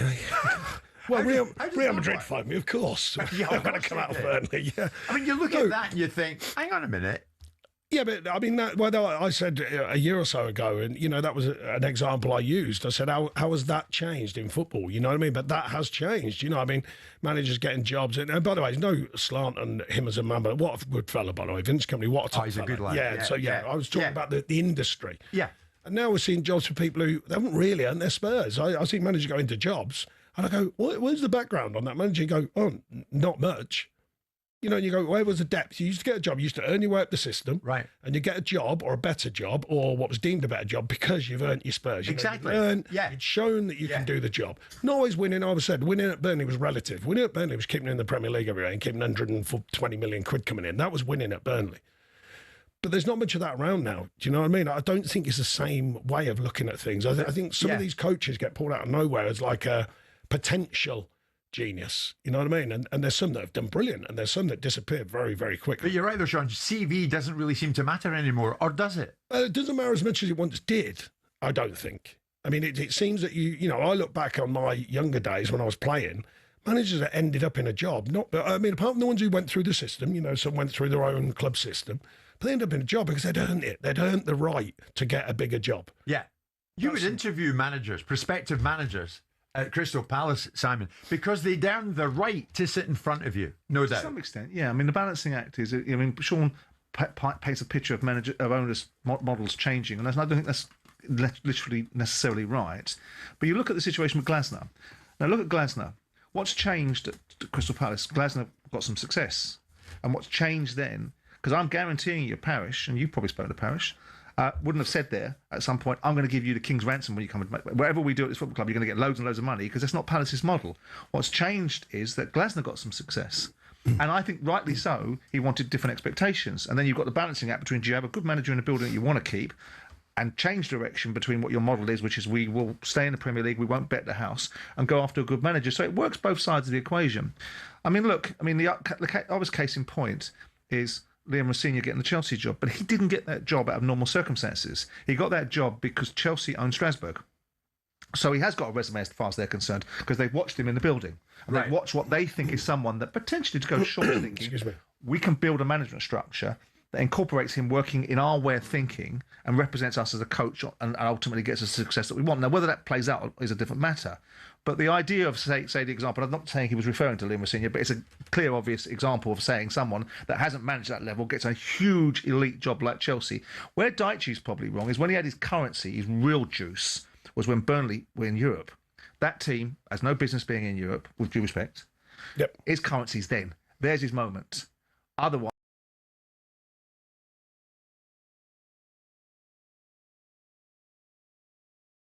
No, it's fair. That's a fair point. Improbable that Burnley were going to get into Europe.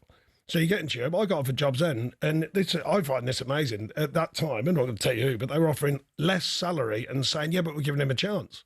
I just got in Europe. I was like, what more chance for me? I'm going to work in Europe this year. I said, I don't know where that lives. You know, Yes, I think that's it's almost like, because I'm an English manager, a British manager, it's almost like, yeah, but we're giving you a chance. And I'm going, I couldn't, Rob who I was working with, he was like, and I went, I said, I'm not having that. I said, that's not for me. I said, nothing to do with the money. I said, I'm getting looked after at Burnley. Would you have fancied, I know that... Burnley, I must make clear, Mike Garlick and Burnley and the board there looked after me, I can assure you. Yeah. They looked after me. Well, that's because you looked after them too. Oh, absolutely. Oh, there was one winner, and that was them. When they sold the club, they got Would you have... rewarded. I know you want to be diplomatic and you're maybe tiptoe around it, but would you have gone in for the Tottenham job? Would you have taken it? Given what we've seen, we've watched Tottenham and everyone's sort of dancing around it. You just mentioned something there, and this would be more important to me, and obviously the career I've had, it does pay well. I wouldn't go in there. I wouldn't looking for money. They could offer me a massive amount of money. I'm sure they're capable of it, and I'm sure, well, allegedly, they've offered De Zerbi a massive amount of money. It would have been about No, it'd have been about what you're going to gain me as a human being. What would I gain, right? You go in there, you get the job done. 6 games into the next season. If you're not in the top 4 and the football's not what they want, rubbish, get them out. So you're not going to gain a lot there, are you? So then, and that's if you get the job done, because it's not easy. And then you don't get the job done, and then somehow it's on my neck that I took Tottenham down. You go, well, that ain't good for me as a human. This is not even about football. I'm going, well, that ain't good, is it? What do you reckon? You know what I mean? So I go, and then you get some money, and I go, well, I'm not thirsty for that. I've got some money, so how much do you want? You know the dynamic of the industry. We all know the 2 biggest commodities in football are talent and gossip, right? Or money and gossip. Money and gossip, right? You must have. Sad, isn't it? If it's an equal measure, money and gossip beats talent. Money and gossip was what I meant. Money and gossip, right? What do you think is wrong with Tottenham?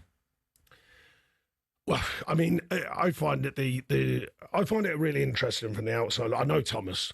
And if I was a Tottenham fan, and I know a few, I thought the manager was getting a hell of a lot of heat and weight on that. And if I was Tottenham, I'd be looking at some of the players, me personally, I'd be going, hang on a minute. Look at all this money they've spent. And money doesn't guarantee anything, by the way. It's another myth about football. But it gives you a better chance.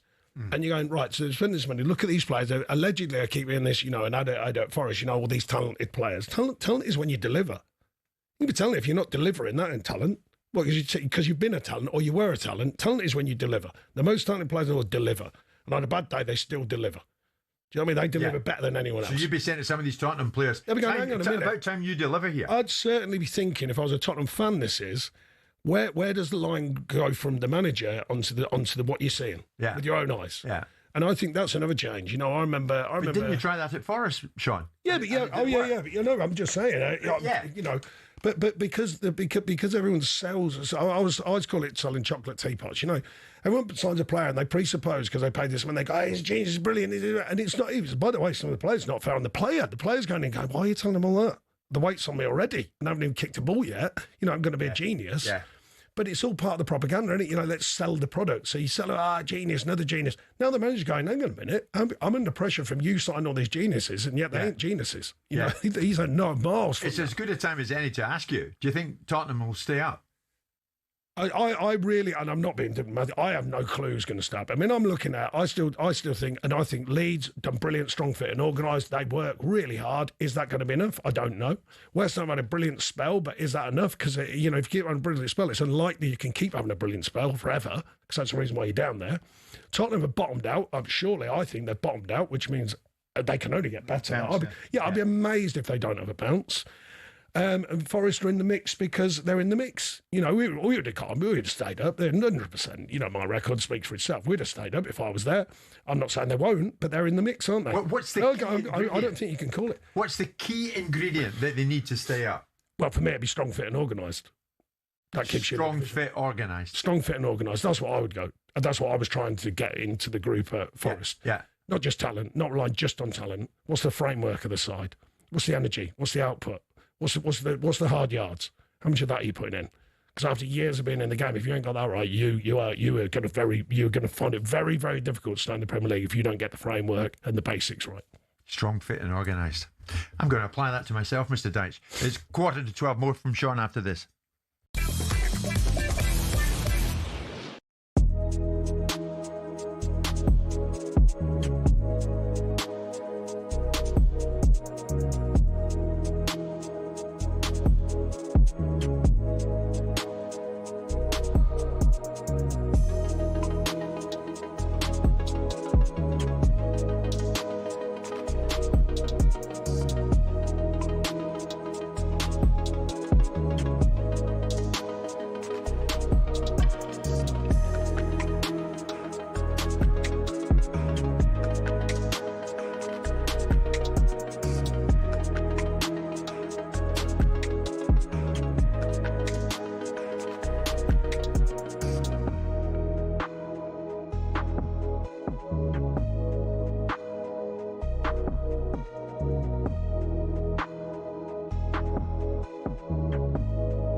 Liverpool captain Virgil van Dijk has apologised to the club supporters and said his side gave up after they were knocked out of the FA Cup by Manchester City at the weekend.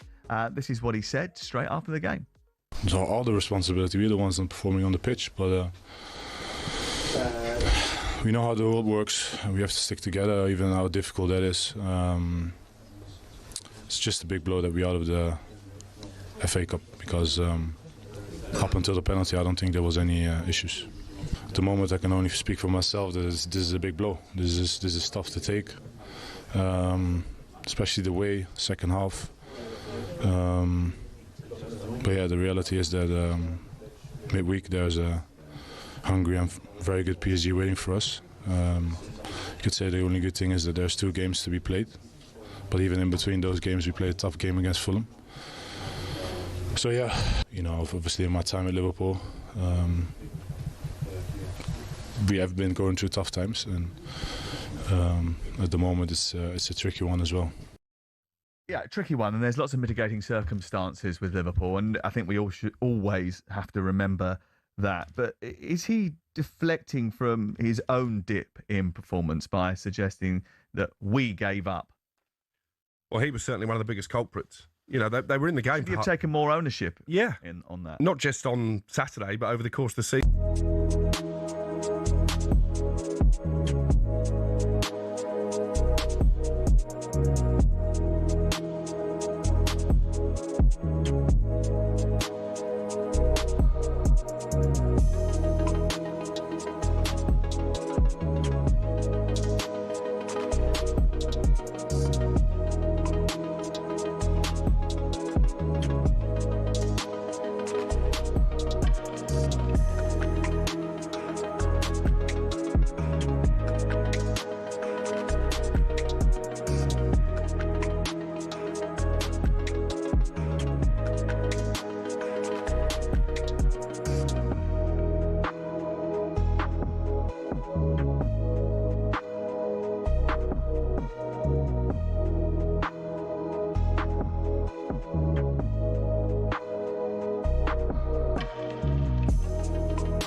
It is Monday morning, not much left of it. It's Jim White, Simon Jordan and Sean Dyche, and we are live on talkSPORT. No introduction, Mr. Dyche, of course, former Burnley, Everton and Nottingham Forest manager. May as well do this now, actually, because I was intrigued during the commercial break. Simon, you threw it in out of nowhere. Thomas Tuchel, England. Yeah. Will they win this thing under Thomas Tuchel? I think never had a better chance with a group of players that are possibly available. Obviously form related, a lot made of some of them, where they're at with their form. I don't think we've played anyone of any real calibre yet, so that's going to be the next challenge. The friendlies are not friendlies anymore, we all know that, so there's a bit of heat on that, a bit of jeering, come off and all that, but what do? You've got to try these players, you've got to see who's right and who's not. But I think look, it's a nightmare, isn't it, for, us English managers and fans, England fans, that every time there's a tournament we all call it and go, surely this time. But I was a massive fan of Gerrard. I thought Gerrard did a brilliant job. Didn't quite get there. Can this guy get there? We'll see. But I think it's as good a chance as any with the current, not just because of England players or the talent we've got, by the way, I must make that clear, because of the other countries. None of them are really firing either. None of them are ripping it. Do you know what I mean? A lot of them, the superpowers are not so superpowered at the moment. Yeah. But you've got to turn up in the tournament, haven't you? And I'm not for 1 minute making out that's easy, because I'm sure it's not. I mean, England aren't ripping it either, are they? But do you worry about what the narrative might become if it takes a German to manage England to winning the World Cup? I think there could be some heat on that from certain people, whether it's professional people or not, because of the shoes on the other foot. But bigger picture than that is win. Go and win a tournament. You know what I mean? That's the bigger picture on it. Everyone wants to win a tournament, including me on the behalf of England, my little tiny part in the football industry on behalf of England. Because I've worked with England players and, I have done recently. So you played your tiny little part, rubbing off on them, hopefully, to give them a better chance to play for England and hopefully win. What does it tell us, Sean, that the FA had to turn to a German to try and get England over the line? I think it's diversity of life now, isn't it? I think the rules have changed. There would have been a time when that was unheard of, but it's not anymore, is it? Yeah. I suppose it tells you the same as the Brazilians. Do you think English managers are the best in class, Sean? I think there's some very good ones out there. I think it's a different mindset. Like I say, it's the shifting sands of football and the culture of football. The demand is high for, I think it's changing. I think there's a lot of young English managers who are doing a very good job and being recognised for that and being recognised in a different way. And, we always like, I'm a big fan of Eddie. I wanted Eddie to go and win something. No, he did. But, I mean, if you go and push and win even bigger or go to Europe, win something, because then it's another great sign, isn't it, for English management and English coaches through the system. And if he would have become an England manager, why not? Why couldn't he have become England manager? I think I recall Big Sam saying at one stage, if my name was Sam Allardyce, I would have had more job offers. Yeah, but that's what I'm saying. Yeah, but I think that's changed a little bit. You're not in that mindset. No, still we do sit in we did sit in the office, my staff. We used to love it when, like some manager who people had hardly heard of. I'm not going to name names, but we could all name a few. And there'd be someone outside the stadium on Sky, they'd be going, let's go, great always great tactician. And we go, don't even know who they are. We used to laugh. We used to go, because they've come from the Spanish league or whatever, you know what I mean? So we always used to have a chuckle at that. But you think the image has changed for English managers? I think somewhat. I think the more you can get working at the highest level, it's going to be better. But it's not that easy, is it? Because it's become a world game, particularly the Premier League. They're recruiting from, but not just managers, players, staff, specialists, throwing coaches. They'll have haircut coaches next. You know what I mean? That's something because they're recruiting from all over the world. It wouldn't be right not to mention Burnley in a bit of detail before you leave us. Under Scott Parker. It's been a tough old season. What have you made of it? I mean, he's come in for some criticism from amongst his own support. Yeah, he's doing the same sort of thing that their plan was the last time with Vincent there, don't they? They spent a relative to Burnley, a lot of money. Yeah. Loads of youngish sort of players, up and comers. And I think the model, I'm not speaking for them, I can only imagine the model is stay up and then sell them all for a cajillion quid. It ain't that easy. Every club would love to sign young players for less, let's say, develop them and be successful and sell them on for fortunes and keep that going year after year. It is not that easy, trust me. Yeah. Everyone's model is that, virtually across football now, but it is not that easy. Wolves are as good as gone. Burnley are as good as gone, but Wolves under Rob Edwards. Sean, I mean, some were critical of his decision to leave Borough when he did. And get himself involved in the Premier League relegation battle. As a manager, is there anything wrong in prioritising number one, yourself? It's very difficult, that I know Rob a little bit, and I spoke to him when we played. I mean, it's very difficult, that situation, because there's no guarantee in the Championship. It's a very tough division to get out of. Frank's doing a brilliant job at Coventry. Christian Wilder, I know well, I've done it myself. It's tough.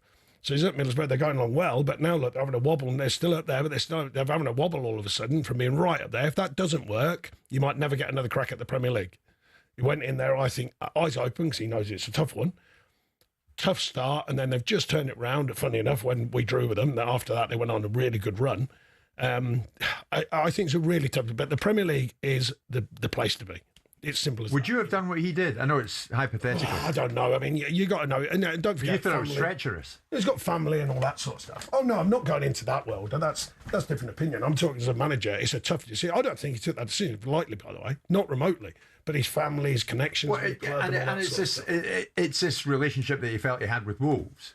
Well, it certainly seemed that was a big part of it. But it didn't seem. It seemed from the outside looking in. What was your main gripe about it? He was given an opportunity by Steve Gibson, irrespective of whether he was sitting on top of the Championship, is irrelevant. He was given an opportunity, he was backed and supported, and this is the other side of the equation. It's not a one-directional circumstance about what owners do and don't do. Rob Edwards was taken out of the car crash that he turned Luton into in the end, which was brilliant to get him into the Premier League, went out of the Premier League, dropped into the Championship, went out of the Championship, and is rewarded by being able to re-establish his reputation by going to work for a decent chairman. I think you'll agree Gibson's a decent chairman. Yeah. And the reward for that is, I'll buy your players, I'll support you, off we go. 5 months into your job, something better comes along. Oh, is that how it works, is it? Oh, hang on a minute. So if he loses 5 there, you can sack him? And pay him. That's all right, is and it? Pay him. Yeah, but you're paying with good faith, don't you? No, So if I sign, I'm not having that. you wouldn't, because you're on the other side of the argument. No, you give someone a contract with good faith. Everyone signs up that contract, by the way. Everyone's happy with it. Everyone. You know, there's no bending arms. That's it. And you know the rules when you go into that contract. You know the payoff. You know what's going to happen. So I disagree, because if you get a chance, if you get a chance and they pay good compensation, if you fail, if you're successful, there's some big numbers now. Compensation. If you're successful, right? So you pay compensation for that manager to go. What if he loses 5 in the trot? Then you're allowed to go. Oh well, you're dinged. You're not. You pay him.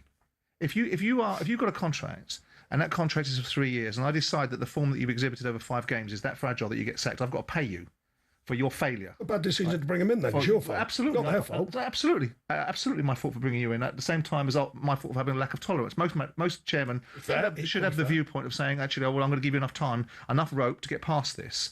But the idea that it's a wonder, if you are successful, it's not solely because of you, despite what you may think. It's because you've been given an opportunity and been given the support to do it. That means that ultimately the consequence for an owner is, I get you success. When something better comes along, off you go. If you are bringing me failure, and ultimately I've given you all the tools, and you're bringing me something that's failure, I've got to make a decision to get rid of it. I've still got to pay you. So I lose on both ends. I lose if you're successful, and I lose if you're unsuccessful. Well, there's your answer. Don't be a football manager or an owner. Oh, yeah. Be a football manager because you get paid. Sell your club. Sell your club as quickly as you can. Oliver Glasner was a great example. People forget at the beginning of the last season, when they won the FA, they were booing him off at the beginning of the season, wanting Steve Parish out and everything. When? The beginning of the season before. When I recall it. Oh, they were. So you don't remember, do you? I'm sure you do. No, rubbish. That's rubbish. No, Make the go along. Oh, at the beginning of that season. No, rubbish. You're talking rubbish. Okay, let's get the. He came in. You'll be wrong. He came in off the back of Vieira. He was afforded and lauded huge currency because their back end of the last season was brilliant. They started badly. The fans weren't on his back at all. Mateta wasn't being picked because he was unfit after the Olympics. So it wasn't the case at all. There was a lot of temperance and a lot of tolerance. The big thing for Glasner is the exact thing that I've just said, which he's entitled to, by the way. He brought in an unprecedented level of success for Palace. And now they've got the challenge. He wants £100 million to be spent on players, and Palace aren't going to do it. So what do you do in this situation? This is going though. So correct. They've shook hands. That's all right, isn't it? You're allowed to shake hands, aren't you? Well, yes. That's it. Done. But what I'm saying, you've done your bit. What I'm saying is that the manner in which he's leaving is wonderful. Oh, that was very helpful. Out you go in press conferences and start singing and coughing. We're not talking about that, though, are we? We're talking about talking about contracts and the idea of contracts. And would you ever sit at a press conference and say I felt abandoned? No, I'm not going to judge him, but that wouldn't be my way of doing things. No, I had many chances. Why not? Well, because it's wrong. Would it be disrespectful to the owner? Because it's wrong, and he knows it's wrong. I've always tried to keep things in-house, whether it be player situations, my situation, whatever it is. I just believe that the strength is in keeping everything in-house, even if it's my decision. But Klopp did it, didn't he? Klopp said, I'll be going at the end of the season. Yeah. So, but culturally, it's a different thing in Germany. They do it all the time. They agree it. They carry on working. They shake hands. They disappear. But that's two different arguments. When your contract expires, that's fine. Everyone drops hands and says, well, at the end of the day, we can't get you to renew a new contract. And I accept that. And I don't have a problem with that. It's not about that we're talking about. It's about talking about in contract situations. So if you give a manager a 3-year contract, and after 6 months, something better comes along. I had it with Brucey. 6 months comes along, something better comes along. We're top of the league. Brucey goes to Birmingham because it suits him. Oh, I'm pleased it suits you. I'm really delighted that it suits you. You get compensated for that. Because when it didn't suit him, he loses 5 to try, you sack him. So you have it both ways. And when you get compensated, what you have... You don't always pay him. You don't always pay him. You're glad you can. If you've got a contract, you pay him. If you know it's not as easy as that. It is. It's factual. It may not be easy because you don't want to make the argument easy. And also, and the reality of things is, if a manager leaves you in the middle of a season, it is a mess. Because normally what they come do is go, oh, the players that you brought in, I want them too. And my backroom staff, I want them too. All the staff that you brought in... It wasn't a mess when I left Everton. Trust me, he's in brilliant shape. No, maybe you're the exception. Maybe Moyes went out and said that. Because I was involved with the decision to leave. You know, as soon as you leave this studio, we're going to be talking about you. Well, you don't need to. You don't need to. I'm happy to talk about myself. Sean, brilliant. Ever any truth in Rangers approaching you? There was some truth in it. Remarkable clubs, them and Celtic, the size of them and everything, but it wouldn't have been for me at that time. That's what it was. Martin O'Neill, Really? You've got to admire him, haven't you? Well, look, anyone who works for there, because I know it's a cauldron, I admire them all. Yeah. Sean, brilliant to see you. Great to see you, lads. Enjoyed it. Sean Dyche with us live on talkSPORT.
let's not beat around the bush here. 15 defeats in all season this year. That's nothing more than an absolute disgrace, right? There's a culmination of two issues. Recruitment's wrong, but the tactics and the manager's playing right now. Someone honestly tell me what's the style Liverpool are playing? Did you think recruitment was wrong in the summer when you smashed the British record twice and you got Isak, who was one of the best strikers in the league last year? Virgil, I think, is going to go on and do well. You got a new left back in Kirkes, who I think improved himself in the Premier League. That's hindsight, isn't it, to say the recruitment's been wrong? How many other teams in world football have two number 9s? No one. They got blindsided. Van Dijk is looking very ordinary right now. As a club, they've not looked after him. He had an ACL injury 5 years ago, and he's played nearly every game since. So, and you look at the players that have left. Diaz has left. He scored 18 goals last season. No one's replaced him. No one's replaced Diaz. Criminal. They've lost Arnold. He wanted to go. Fine. How on earth can anyone turn around and say Frimpong is a right back to replace Arnold? The recruitment was wrong. But let's get back to the tactics they're playing right now. The tactics are just a mess. He's playing Virgil up front against Manchester City. This is the manager, by the way. No one else. This is the manager. The midfield is far too open, and they're conceding goals for fun. Conceding goals. They played Newcastle third game of the season. If Gordon wouldn't have done that challenge on Van Dijk, Liverpool would have been about 3 or 4-0 down. Well, to be fair, once even with 10 men, they almost came back and won that game.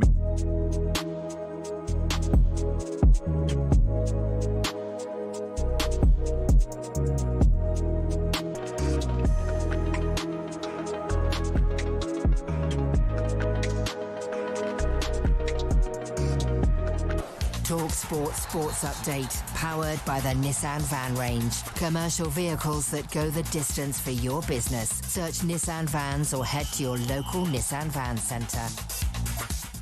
Good afternoon with your headlines at 4 minutes past 12. I'm Uma Gaurav.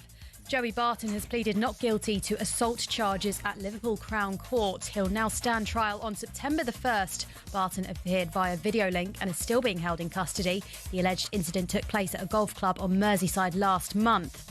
Now, Aaron Ramsey says he can't thank the Red Wall enough for all their support after retiring from football aged 35. He last played in Mexico for Pumas in December. That's also when he last turned out for Wales. Now, we understand Harry Maguire could have earned more in Europe, but he has extended his contract at Man United by 1 year. There's also an option for another year. Meanwhile, we're told Kobbie Mainoo's close to signing a new deal as well. Our chief football correspondent is Alex Crook. Maguire wasn't first choice by any means at the start of the season. Kobbie Mainoo wasn't getting into the team under Ruben Amorim, and if you look at the success that Michael Carrick has had, those two players have formed a key part of it. Meanwhile, today, Steven Gerrard's told talkSPORT Arne Slot's future at Liverpool is in doubt if he doesn't beat Fulham on Saturday. I was blown away by his first season, I must say. He's a good man. He's obviously a very, very good coach. The job he's done in it. Look, I think the key to this situation will be the Fulham game. That one's after their trip to PSG in the Champions League, live on talkSPORT tomorrow night. Elsewhere today, Kira Barry's been called up to the Lionesses squad for the first time ahead of their Women's World Cup qualifiers against Spain and Iceland. Plus, Samir Nasri's Deliveroo habit could land him in hot water with the taxman. Nasri claims he lives in Dubai, but court documents show he bought 212 takeaways in Paris in 2022. And in rugby union, a 37-year-old Courtney Laws says he's ready and able to play for England again. Laws is leaving Brive in France for Sale Sharks. There's more at talksport.com. talkSPORT News. Kanye West says he would be grateful to meet British members of the Jewish community after backlash to his headline slot at London's Wireless Festival. And interest rates on some student loans are to be capped at 6% from September. More from the news team at past.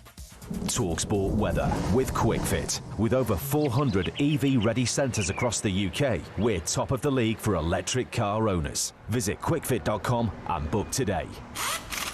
A dry and sunny day for most of us. Breezy around some coast, but temperatures well above average across Northern Ireland and Western Scotland. It's cloudier with a bit of rain about this afternoon.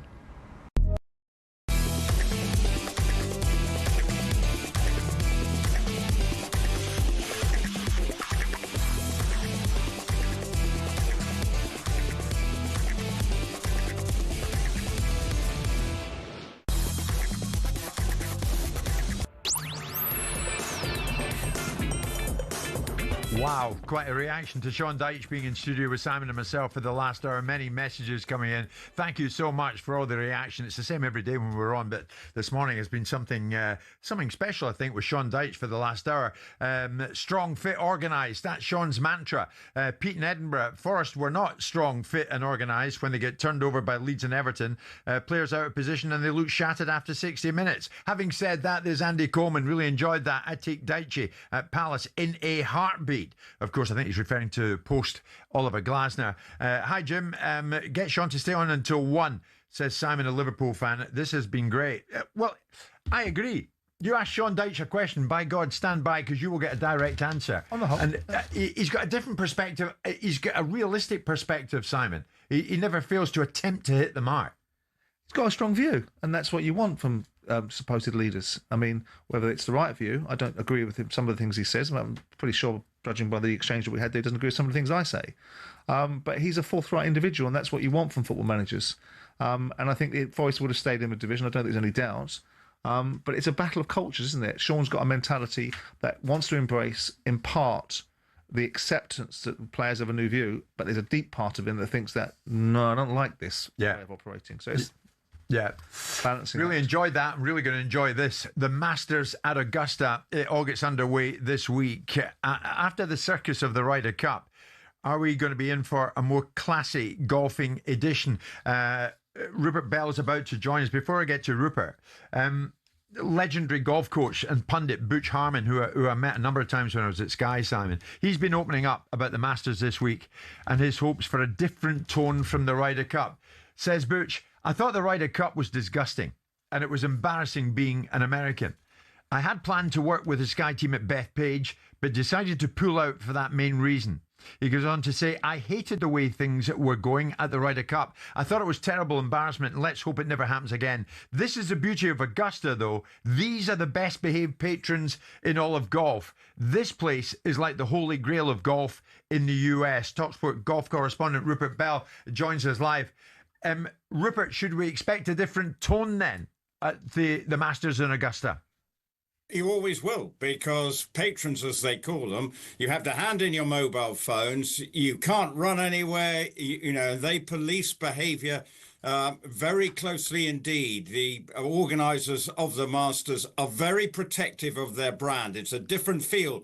Now, the golf audience may be the same, but because they all know, once you walk into those grounds, you do have to make sure that you conform to the rules of the club, and they will police it closely. So we won't have all the shenanigans that went on at Bethpage. And yes, and having been there, it was pretty unedifying. And for someone like Butch Harmon to come on, who's steeped in the game of golf, to feel that his sport was being tarnished in such a way says a lot. And we still, even now, we've seen one or two European players being booed and sort of barracked, even in regular stroke play tournaments. So there's been a knock-on effect from that. But this week at the Masters, it will have a very traditional vibe, because that's exactly what the Masters want as organisers, and will ask their patrons to behave properly.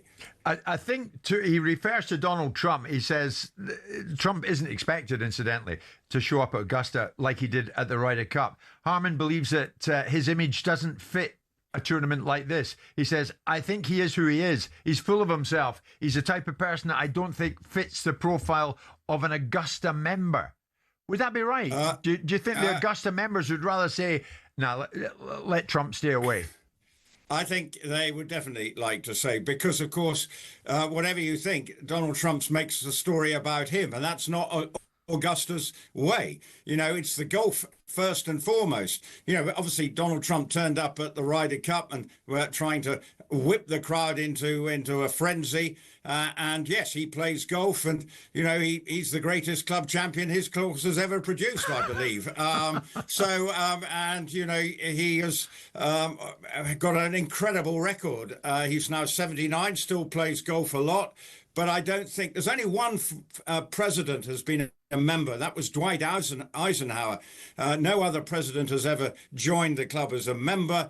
And as I say, I don't think it's in Donald Trump would not be a happy bedfellow there, I don't think, because, as I say, the story is about the club, not the individual. Talking about individuals, Tiger Woods has been in the news of late, of course we know.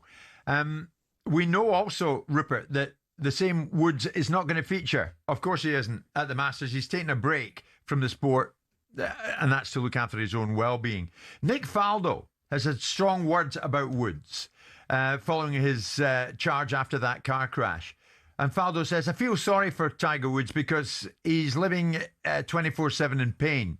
But it's all been self-inflicted. And he doesn't stop there, Rupert. He says, the bottom line is, I really think that something should be done a little more serious than waving Woods off to a tropical island and then saying, welcome back in 3 or 4 months. Is he right when it comes to Woods?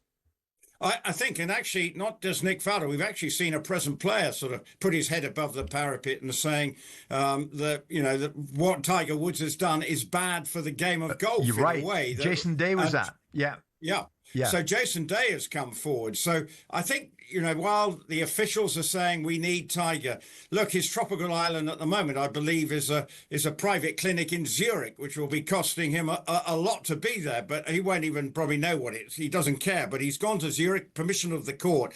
And I do think it is. Here we are now talking about the event. And again, it's the focus on Tiger when really, we've got to move on. He's now 50. He's, he needs to take responsibility. He needs to sort himself out whatever way he can just to get himself mentally and physically sort of back on track, and then maybe can be rehabilitated. But we now need to be focusing on the players. Tiger Woods has done something. We can all see it. These traffic accidents. He's a repeat offender for whatever reason.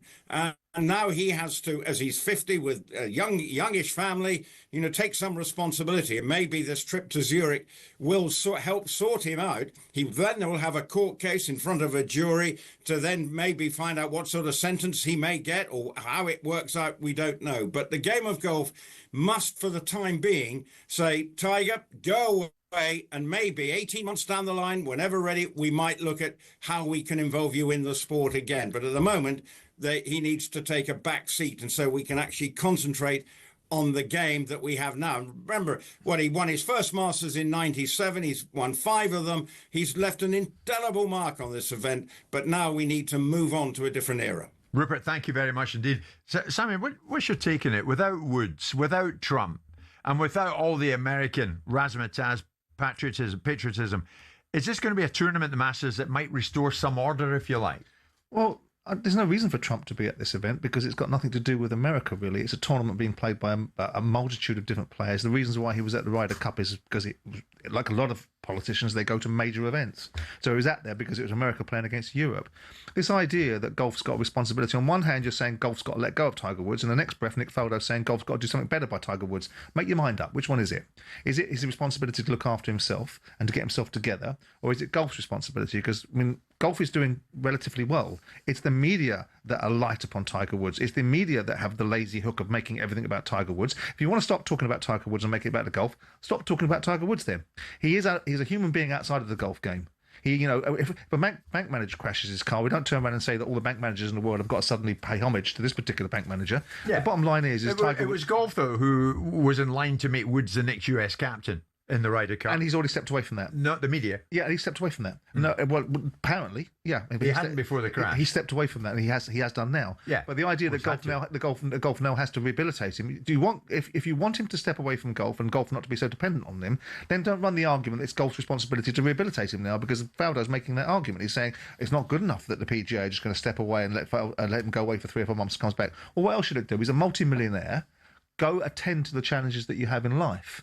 And as far as the circumstances at Augusta, I also remember sitting there watching Tiger Woods have a personal life that he's entitled to have, however badly he may have conducted it to his wife, and the head of Augusta sitting there like some moral pious deity, giving us how the world should be, whilst Tiger Woods sat there with his head in his hands and his mum watching him. I thought that was a pitiful, sort of sanctimonious way. So a wonderful tradition exists. Some people would say it's got a broom up its backside. Some people would say that the tradition of Wimbledon is a little bit, can't we have it a little bit easier? I quite like tradition. Okay. Well, what we won't be hearing is on the tee, Tiger Woods. Not this year. 12:15.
In terms of greatest Premier League managers, because if he does leave, he will go down as one of the greats. Yes. What's your top three? Sir Alex, Pep, and Jose for me. What? They're Jose Mourinho? Yeah. What do you mean, Jose Mourinho? Not Arsene Wenger. Arsene Wenger was in the conversation. Oh, you're putting Jose in there? Yeah, of course I'm putting Jose in there. 5.5 years, three Premier Leagues. Arsene Wenger had Premier League all-time manager. 22 years he was there, Arsene Wenger. Won 3. Jose, 5.5. Won 3. I mean, in terms of... Sir Alex, because he was there... Sir Alex is no question, right? He's the Don. He is the Don. Yeah. Right, he's the Don. Yeah. Pep's number 2. Can't argue. Because it's longevity as well. How long's he been there, Pep? Is it 9 or 10 years? I think I'm right in saying that. If it's not 9, it's coming up for 10. 26. Okay, so 10 years he's Yeah, got. yeah. Okay. Alright, yeah. He's won 6 Premier Leagues. Yeah. Come on. That's... Yeah, no, but Arsene Wenger changed football. Oh, he did. Arsene Wenger, when he come to the Premier League, he revolutionised the game. He completely changed the way we play now, the way the Premier League is, what it's become. Really and truthfully, was down to Arsene Wenger. Without question, because Arsene Wenger changed the attitude. So I remember Arsene Wenger used to come in, used to get the players coming in on a Sunday for a warm down, right? And I was at Ipswich at the time. All of a sudden, I was at George Play. He's got us coming in for a warm down on a Sunday. What's all this about? Arsene Wenger started it. Yeah. So I drive from London up to Ipswich for a warm down. Yeah, but he did. He revolutionised the game. He changed the way that athletes... Yeah, but fans don't care about that.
Boxing update on talkSPORT with DAZN, the global home of boxing. Sign up now at dazn.com/boxing.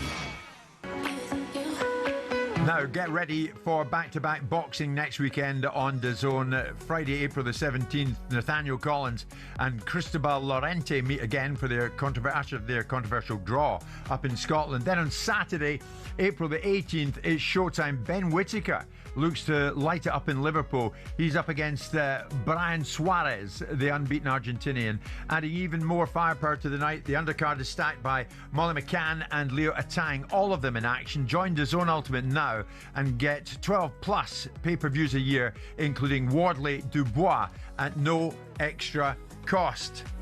So many big fights on the go. We saw one at the weekend there, Wilder taking care of Chisora.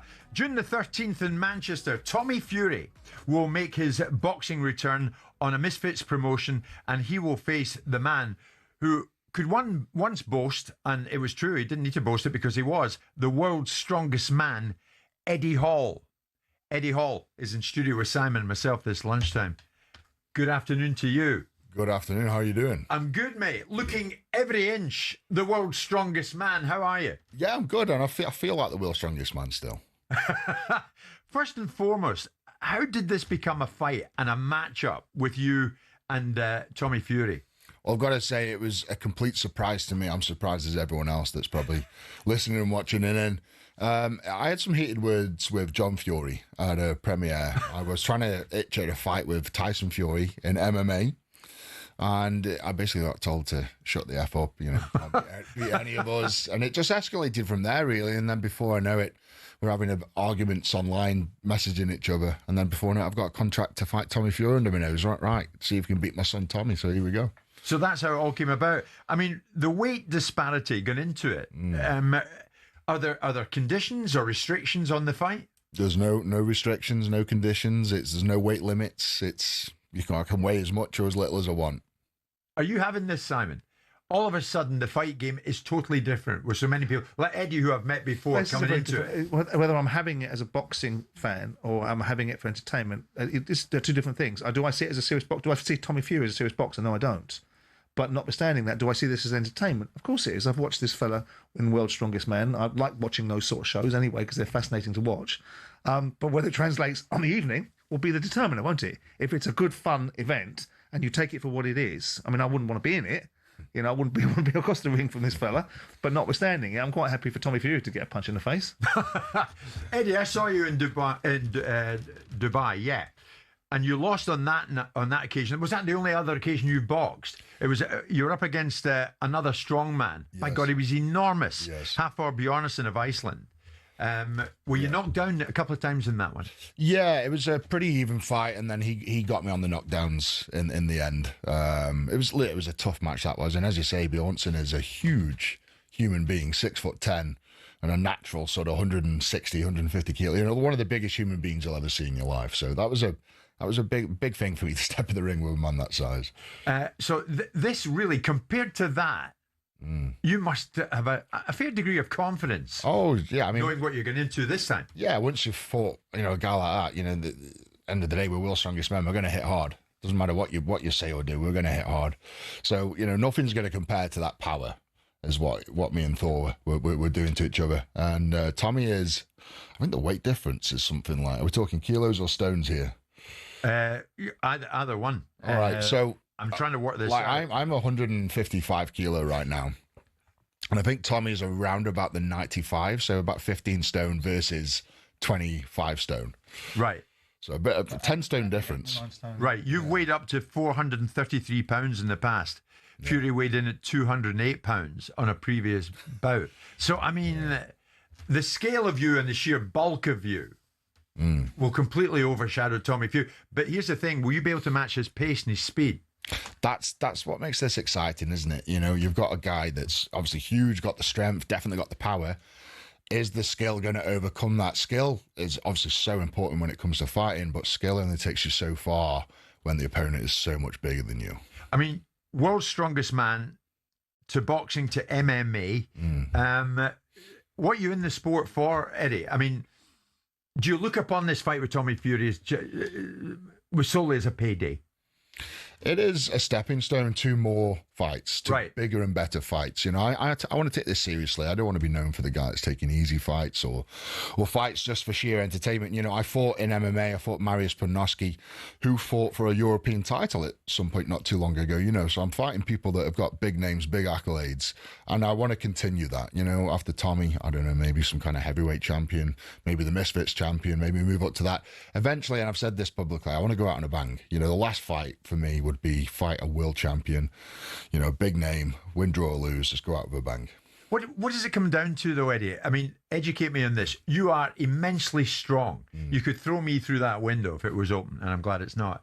When it comes to stamina, Do you stay? Can you stay in there? If Fury takes you into like round 5, 6, 8, can you stay with it? Well, it's a six-round fight. It's a six-round fight. 6 2-minute rounds, which I'm very thankful for because I've done the 6 threes in a professional, scenario, and that is hard work.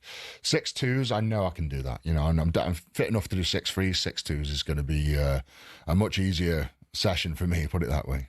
How Tommy Fury? I mean, when you look at him, how serious a boxer do you consider him to be? Well, I mean, look, all he's done so far, he's fought people that have been put in front of him, and that's all he can do. And he's won every single time. He's 11-0. Has he yet been challenged on his ability? That's a question for perhaps boxing experts to ask those questions better than me. But look, I see him as a guy that's been fight training since he was like 5-6 years old. He's lived and breathed this. And for me, I've been doing it 3-4 years, so I have no place to say or what his boxing credibility is or if he's a professional or what, but in my eyes he is. He's been doing it his whole life. Are you going to try and get the job done early? I feel like that would be a mistake to come out and bull rush someone like Tommy. I feel like that's what they would be expecting, so try and start off with boxing IQ, and then perhaps move on to the bull rushing stuff as things get more tired. What intrigued you about watching this fella, the world's strongest man? I know you like it. He's mentioned this to me because in the it's past, just remarkable. I remember growing up with Jeff Capes, who was at the time competing on Superstars back in the day, and he was in that sort of category, and you obviously saw that window into that world. Yeah. Just the size, scale and power. When they're carrying these bloody dead bells, what the terminology is, kettlebells, whatever they are. Yeah. From one, and you're going crying out loud. So, I mean, how do you prepare? I mean, how do you prepare for boxing, given that the way that you prepare for the sport that you participate in is so very different, isn't it? How do you prepare for what you're going to go into? Well, the same attributes I put into the strongman I'll put into the boxing, and I just dedicate myself 100% to what I put my mind to. 4 fight sessions a week. My cardio is swimming, so I don't do any running. I'm just too big to run. So 4 swim sessions. I do a hell of a lot of walking, which sounds daft, but it's just a great way of keeping the weight down for me. And then the recovery, I think that's where I get a lot of people, and that's how I believe I won the world's strongest man over 6'10", 6'9" guys that weigh 200 kilo. As I recover better than everybody else. I've spent millions on my recovery setup at home, and I'll just recover better than anybody. Brilliant. You're only, what, 38? 38, yeah. So say you beat Fury. Thereafter, what are you looking at, do you think, Eddie? How far do you want to go in this sport? Look, I'm 38, as you say, and I feel like I've got a couple of years left in me before I start feeling the effects of the age. And I just want to have fun, perhaps another 5-6 fights in total. But I say the end goal is to fight someone big, world champion, world title, and just let's go for it. There's loads of those titles. There's MMA, there's like KSW, Phil DeFries is like world champion in MMA in that federation. You've got people like Francis Ngannou, who's like the best in the world. Yeah. You've got Tyson Fury, who I'd love to draw into an MMA fight. That stuff like that excites me more than anything, because Tyson Fury, he would dismantle me like within 2 minutes in the boxing world, but bring him into an MMA scenario and it equals out completely. And that's where I'd love to get someone like Tyson Fury in an MMA cage. It's intriguing, Simon, is it not, to see what might happen after this fella hopefully does a business, in your eyes, does a business against Tommy Fury. What are you going to bring in the night then, Eddie? What we're going to see from you? Good boxing IQ. Yeah. Yeah, someone who's going to be fully prepped. I'm not going to be bull rushing anything. People are going to be expected to be going and windmill and gas out, and that's just not going to happen. It's going to be good boxing IQ, and I'm looking for that knockout shot. I'm going to be lining that up, whether it takes 1 round or 6 rounds. I'm going to be looking for that one big hit. I remember like shaking my head and watching as you went in with Bjornsson, the Icelandic fella, and thinking, good God, you must be more daft than brave. But by God, you were brave on that night, Eddie. Yeah. And you had to be. He was an enormous character. He's huge. Yeah. As much as I've always played him down, and spat on him, in terms of like his accolades and everything, he's genuinely one of the biggest, strongest, most humongous human beings on planet Earth.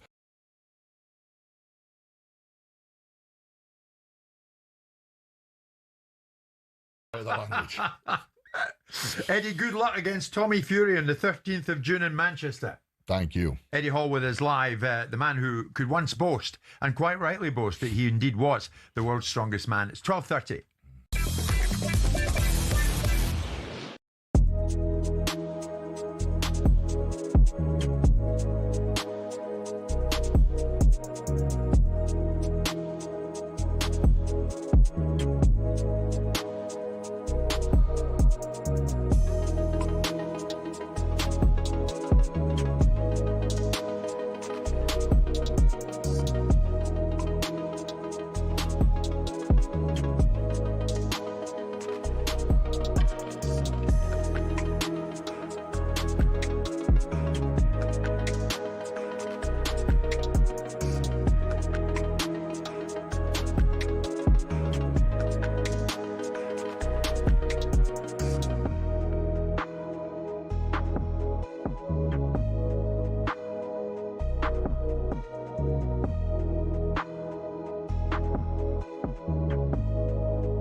If you look at the fact that Chelsea have done 600 million worth of transfers in the 25-26 season and paid 65 million agents fees. Now go look at Aston Villa.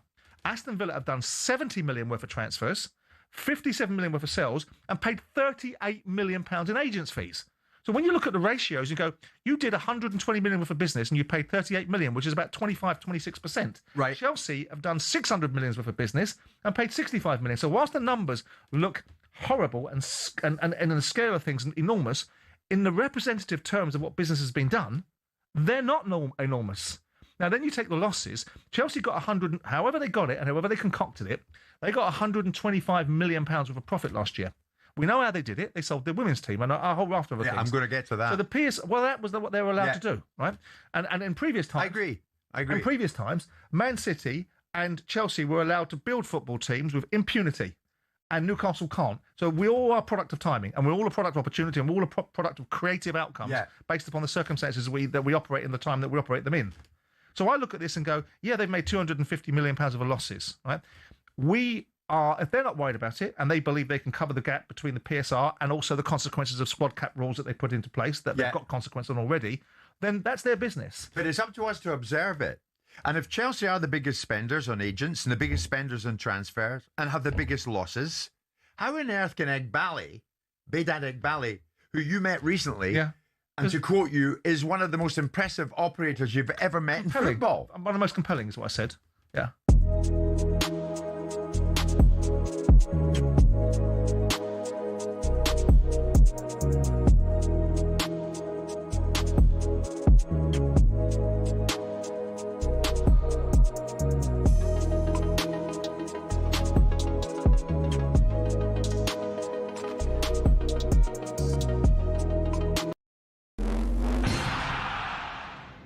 Who would have thought a sporting event's halftime show could have a bigger impact than the game itself?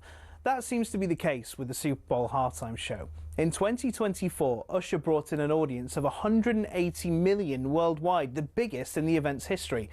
But how did singing and dancing get to be the centrepiece of America's biggest sporting event? The first Super Bowl was held in 1967. Initially, the halftime show was a display purely for the fans in the stadium, with marching bands, dancers, and American patriotism for all to see. And that's what it was for the first few years. Disney had a go with a few questionable displays in the 1980s, but it wasn't until '93 that we got the first glimpse into the future of halftime shows. Michael Jackson's stellar performance gave NFL execs something to think about. A raft of massive names followed, including Diana Ross, U2, Janet Jackson, who gave us the most famous or infamous wardrobe malfunction of all time. So how many people are involved? To give you an idea of the scale, Rihanna's 2023 performance included 800 people, and experts reckon it cost $13 million. What's even more impressive than some of the names on the bill every year is the fact they do it for free. The artists know the exposure they'll get from doing the show will rocket them up the charts across the world. The Super Bowl halftime show will be a fixture in pop culture for years to come. So the question is, who next?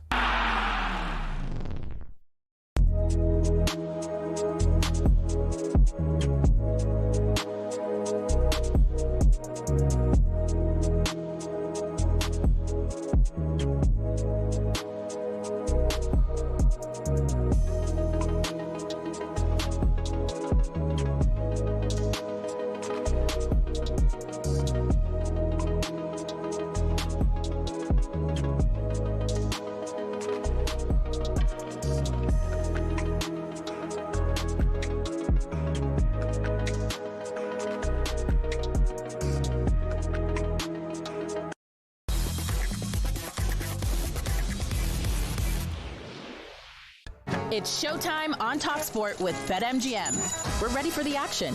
Are you? Visit betmgm.co.uk or download the app. 18 plus. Gambleaware.org. It's that time. We're joined by Alex Licence from BetMGM to look at some of the top sporting events and the odds around and about them. Alex, good afternoon to you. Let's start with the FA Cup. A look back on that, maybe where Leeds are going with that and the outright odds. What have you got for us?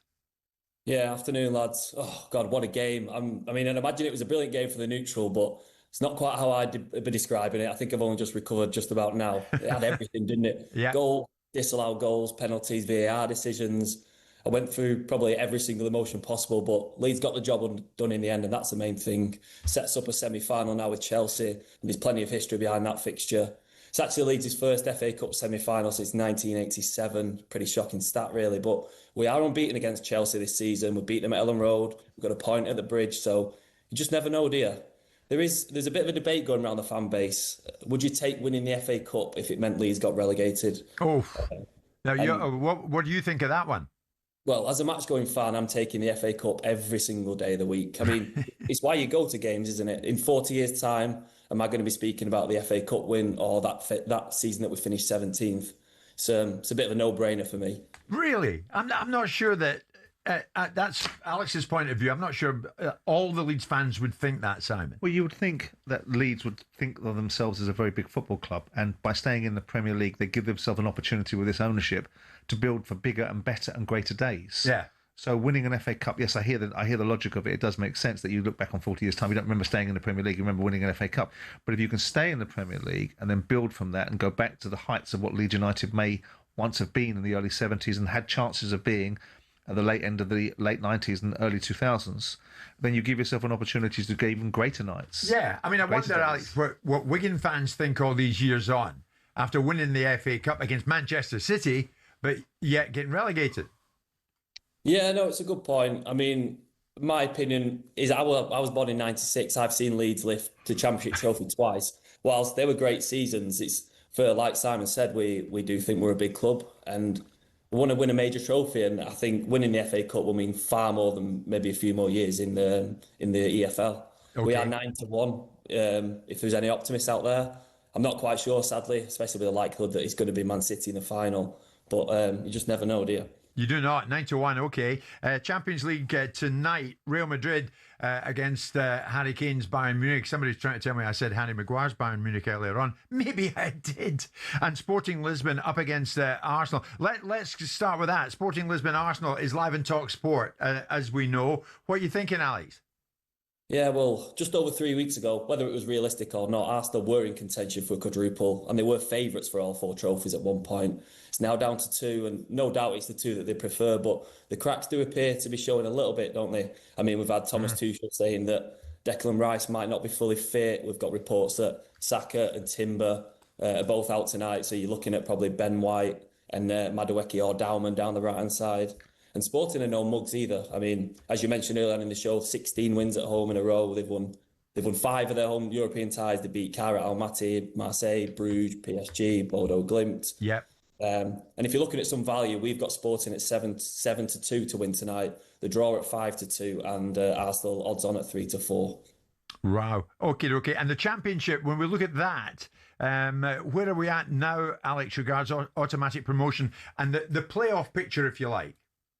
Yeah, I mean, I want to start quickly, and I've got to give a word to Roy Hodgson. He's aging like a fine wine, isn't he? He's 2 from 2 with Bristol City. Amazing. Yeah. And the Robins were the only team in the Championship that actually won both of the games over the weekend. But looking at the top end of the table, only one of the top 6 they managed to win yesterday, and that was Ipswich, who came from behind to beat Birmingham. It's a huge result. That takes them to second, the level on 72 with Borough and Millwall.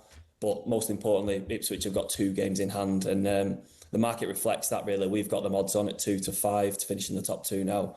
I can't see them catching Coventry, but they do like a little bit of a shoe-in for that second place now. Alex, you'll be smiling, Simon, I would have thought, because you had tipped I did Ipswich all along. I've stayed with that all along. This might be the only one you ever get right. No, I've got a few right. They're very few, far between, but there's a few in there. And it'll be interesting to see. I mean, Ipswich, I think, playing Southampton. Southampton are a form side. Not only are they a form side in the Championship, they just knocked Arsenal out of the FA Cup. So that'll be an interesting game. But yeah, I think Ipswich and Coventry up and away. I was so disappointed to see Millwall lose over the weekend and drop out the top two. Alex, it was a matter of time. I was waiting for him to come in with that. Well, they won on Friday and then they lose yesterday to Philippe Clement's Norwich. So they're going to be in the mix, though, are they not? They'll be in the playoffs, yeah. Yeah, absolutely. Yeah. Alex, good job. Thank you very much indeed. Alex Licence from BetMGM. Visit betmgm.co.uk. Download the app. 18 plus. BeGambleAware.org. It's showtime on talkSPORT with BetMGM. Keep things golden with responsible play at betmgm.co.uk. 18 plus. GambleAware.org.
Can he do it, Ray? Well, he has got the players. There's no doubt about that.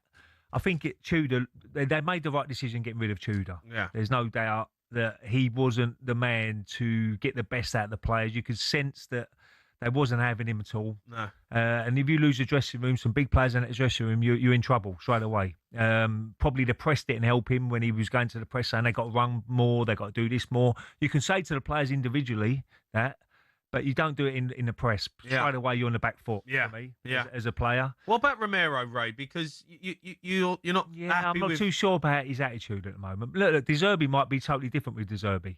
I think he didn't want to be there under Tudor, and he may be influencing other players around him. I don't know, but he said there's 7 cup finals there. There was 8 cup finals before the Forest game, and they lost that one. So, it's a situation now. It's not all about what style of football you play, what tactics you make. It's all about mentality now. For De Zerbi's got to get into those players and say, look, this is so much at stake for us. The next 7 games are massive for the club, massive for the fans. Yeah. You go out there, you prove that you're good enough, and you prove that, to me, that you want to be part of this club going forward next season. Yeah. And that's work rate, that's wanting it more than the other team. That's mentality by saying, like, we ain't going to get beat today, and all those sort of things got to come into it. It's not all about tactics and all that. Oh, he got the right tactics now with him playing. Don't get me wrong, he put a team out there.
The talkSPORT 20k giveaway. So we're in the final 2 days for your chance to win £20,000, 20 grand tax-free, straight into your bank account. Courtesy of talkSPORT, here's how you can do it. For your chance to win, text WIN to 83338. Text costs £2.50 plus your standard network rate. The number to call 0343 418 7260. The lines close Thursday at 4 in the afternoon, and that's when you'll need to answer your phone if it rings. I love that line. 18 plus, UK residents only. It's a network promotion. Full terms, conditions at talksport.com. For your chance to win 20 grand, text WIN to 83338 right now. In the meantime, it's time for this. The Real Deal on talkSPORT with Selco Builders Warehouse. For the latest special offers, pick up this month's Real Deals in branch or view online at selcobw.com. Going to chuck a couple at you here, Simon, in terms of are they the real deal with Selco Builders Warehouse? Was what we witnessed at the O2 on Saturday night, Derek Chisora up against Deontay Wilder, in any way the real deal? I mean, is beauty in the eye of the beholder, Simon? What constitutes a great fight? Because I struggle to suggest that this was a great fight. Well, I mean, I was just speaking to Spencer outside, who thinks it was a wonderful evening of theatrics and emotion and all that sort of stuff. And so for him, that represented a great fight. For me, I looked at it, I watched it on the television in Spain. I thought it was just two guys that were aging fighters. Yeah. That were surviving on the noise that had been built around this fight. And it wasn't particularly compelling. I mean, I made the observation, it's very easy for me to say, you know, it seemed like a fight where one person couldn't throw any punches and the other person wouldn't at times. Yeah. So it wasn't a great fight for me. So when I don't mind it being called as what it is. It's a great sending off of Derek Chisora. The fans were out to support him, and everyone was intrigued about Deontay Wilder. I don't mind all that characterisation, but when people start trying to paint it as being a great fight and up there with the great fights that we've seen over the last couple of years, right, I think that's just silly. So let me spell out a quote from boxing columnist in the Mail, Jeff Powell, who's been in and around the fight game for many decades and knows it inside out. The fight of the year? No. The fight of the decade? No. This was the fight of the century. Rarely, if ever in fact, has boxing roared to a prize fight of such relentless action, so many punches of so much devastating power, such exhibitions of courage under bombardment, that it will take months for these monumental gladiators to recover, if ever they really do. Jeff Powell. What did he see that we didn't? I don't know. Fight of the century. Maybe he saw a check from MF Pro. I don't know.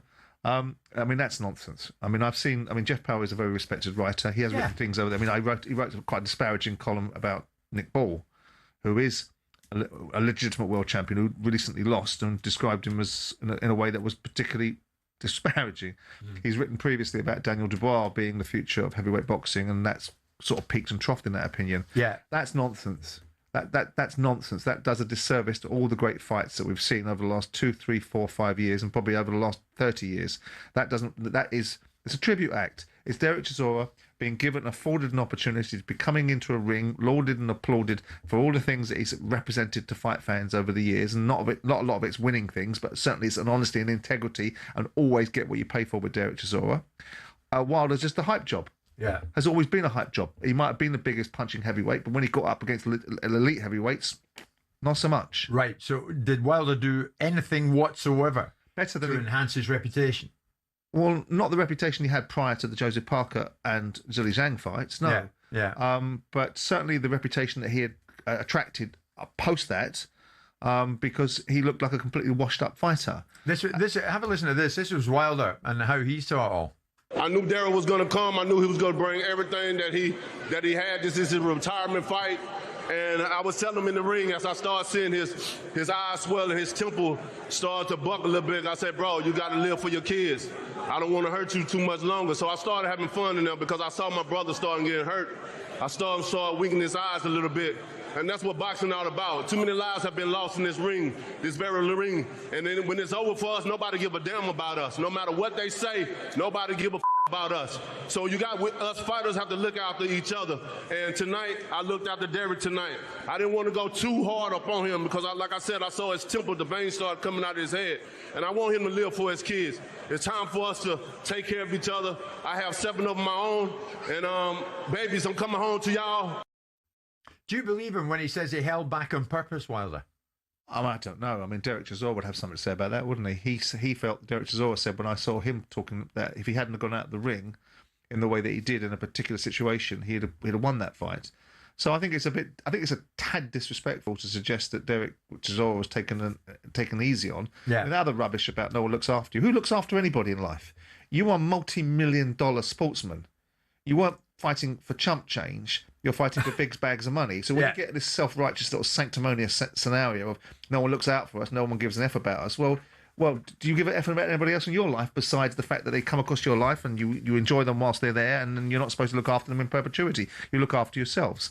Look, I mean, Wilder, to me, looks like no version of himself. He was fortunate that Derek didn't have much to offer. Derek did his usual coming forward bit, but didn't actually have much to offer technically. So it didn't expose all the weaknesses, all the fragilities, all the frailties that Wilder will get exposed against when he fights against somebody that's in their prime. If Wilder gets in against a meaningful heavyweight like Ajit Kabiel, our own Moses Atoma, or anybody of that sort, he's saying let's do it to Anthony Joshua.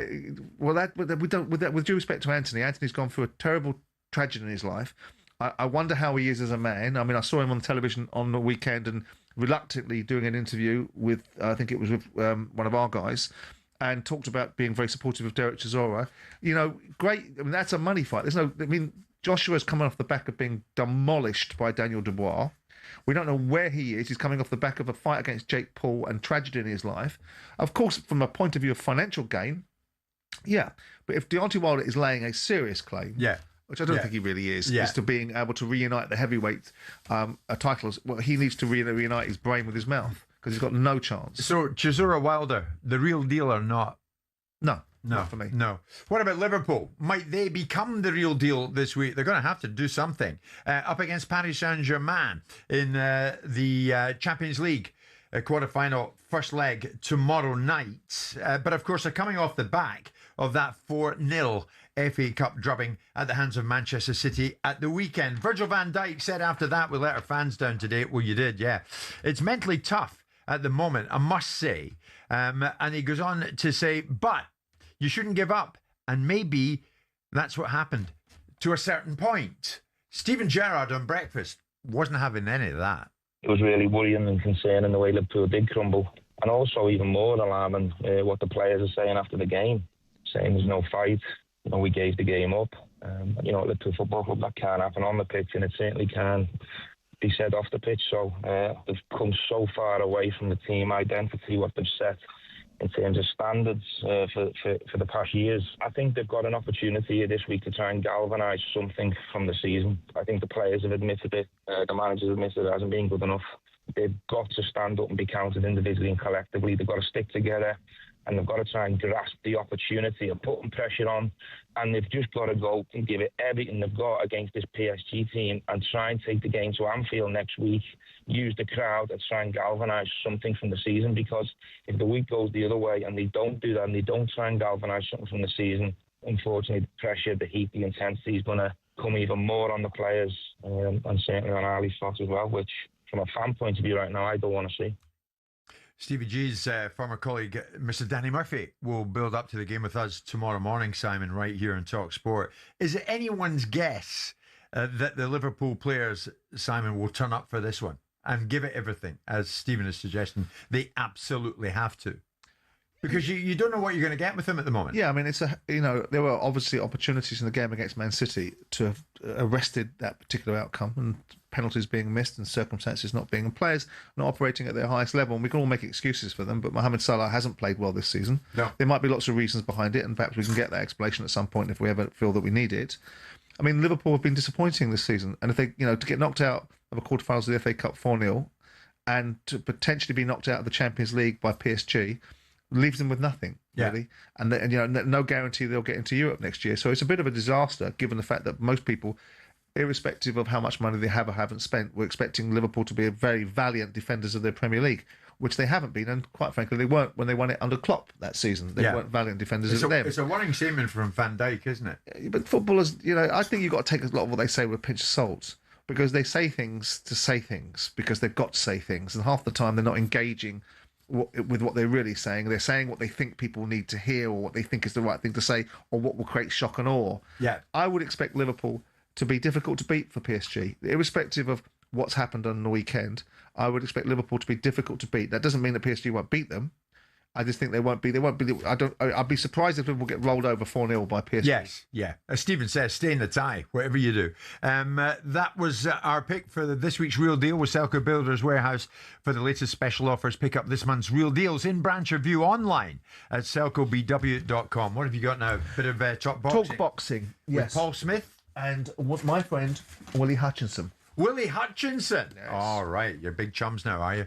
Okay, as we are, of course, every morning between 10 and 1, live in talkSPORT with Selco, where the trade goes. Back tomorrow at 10. The Real Deal on talkSPORT with Selco Builders Warehouse. Check out this month's Real Deals at selcobw.com.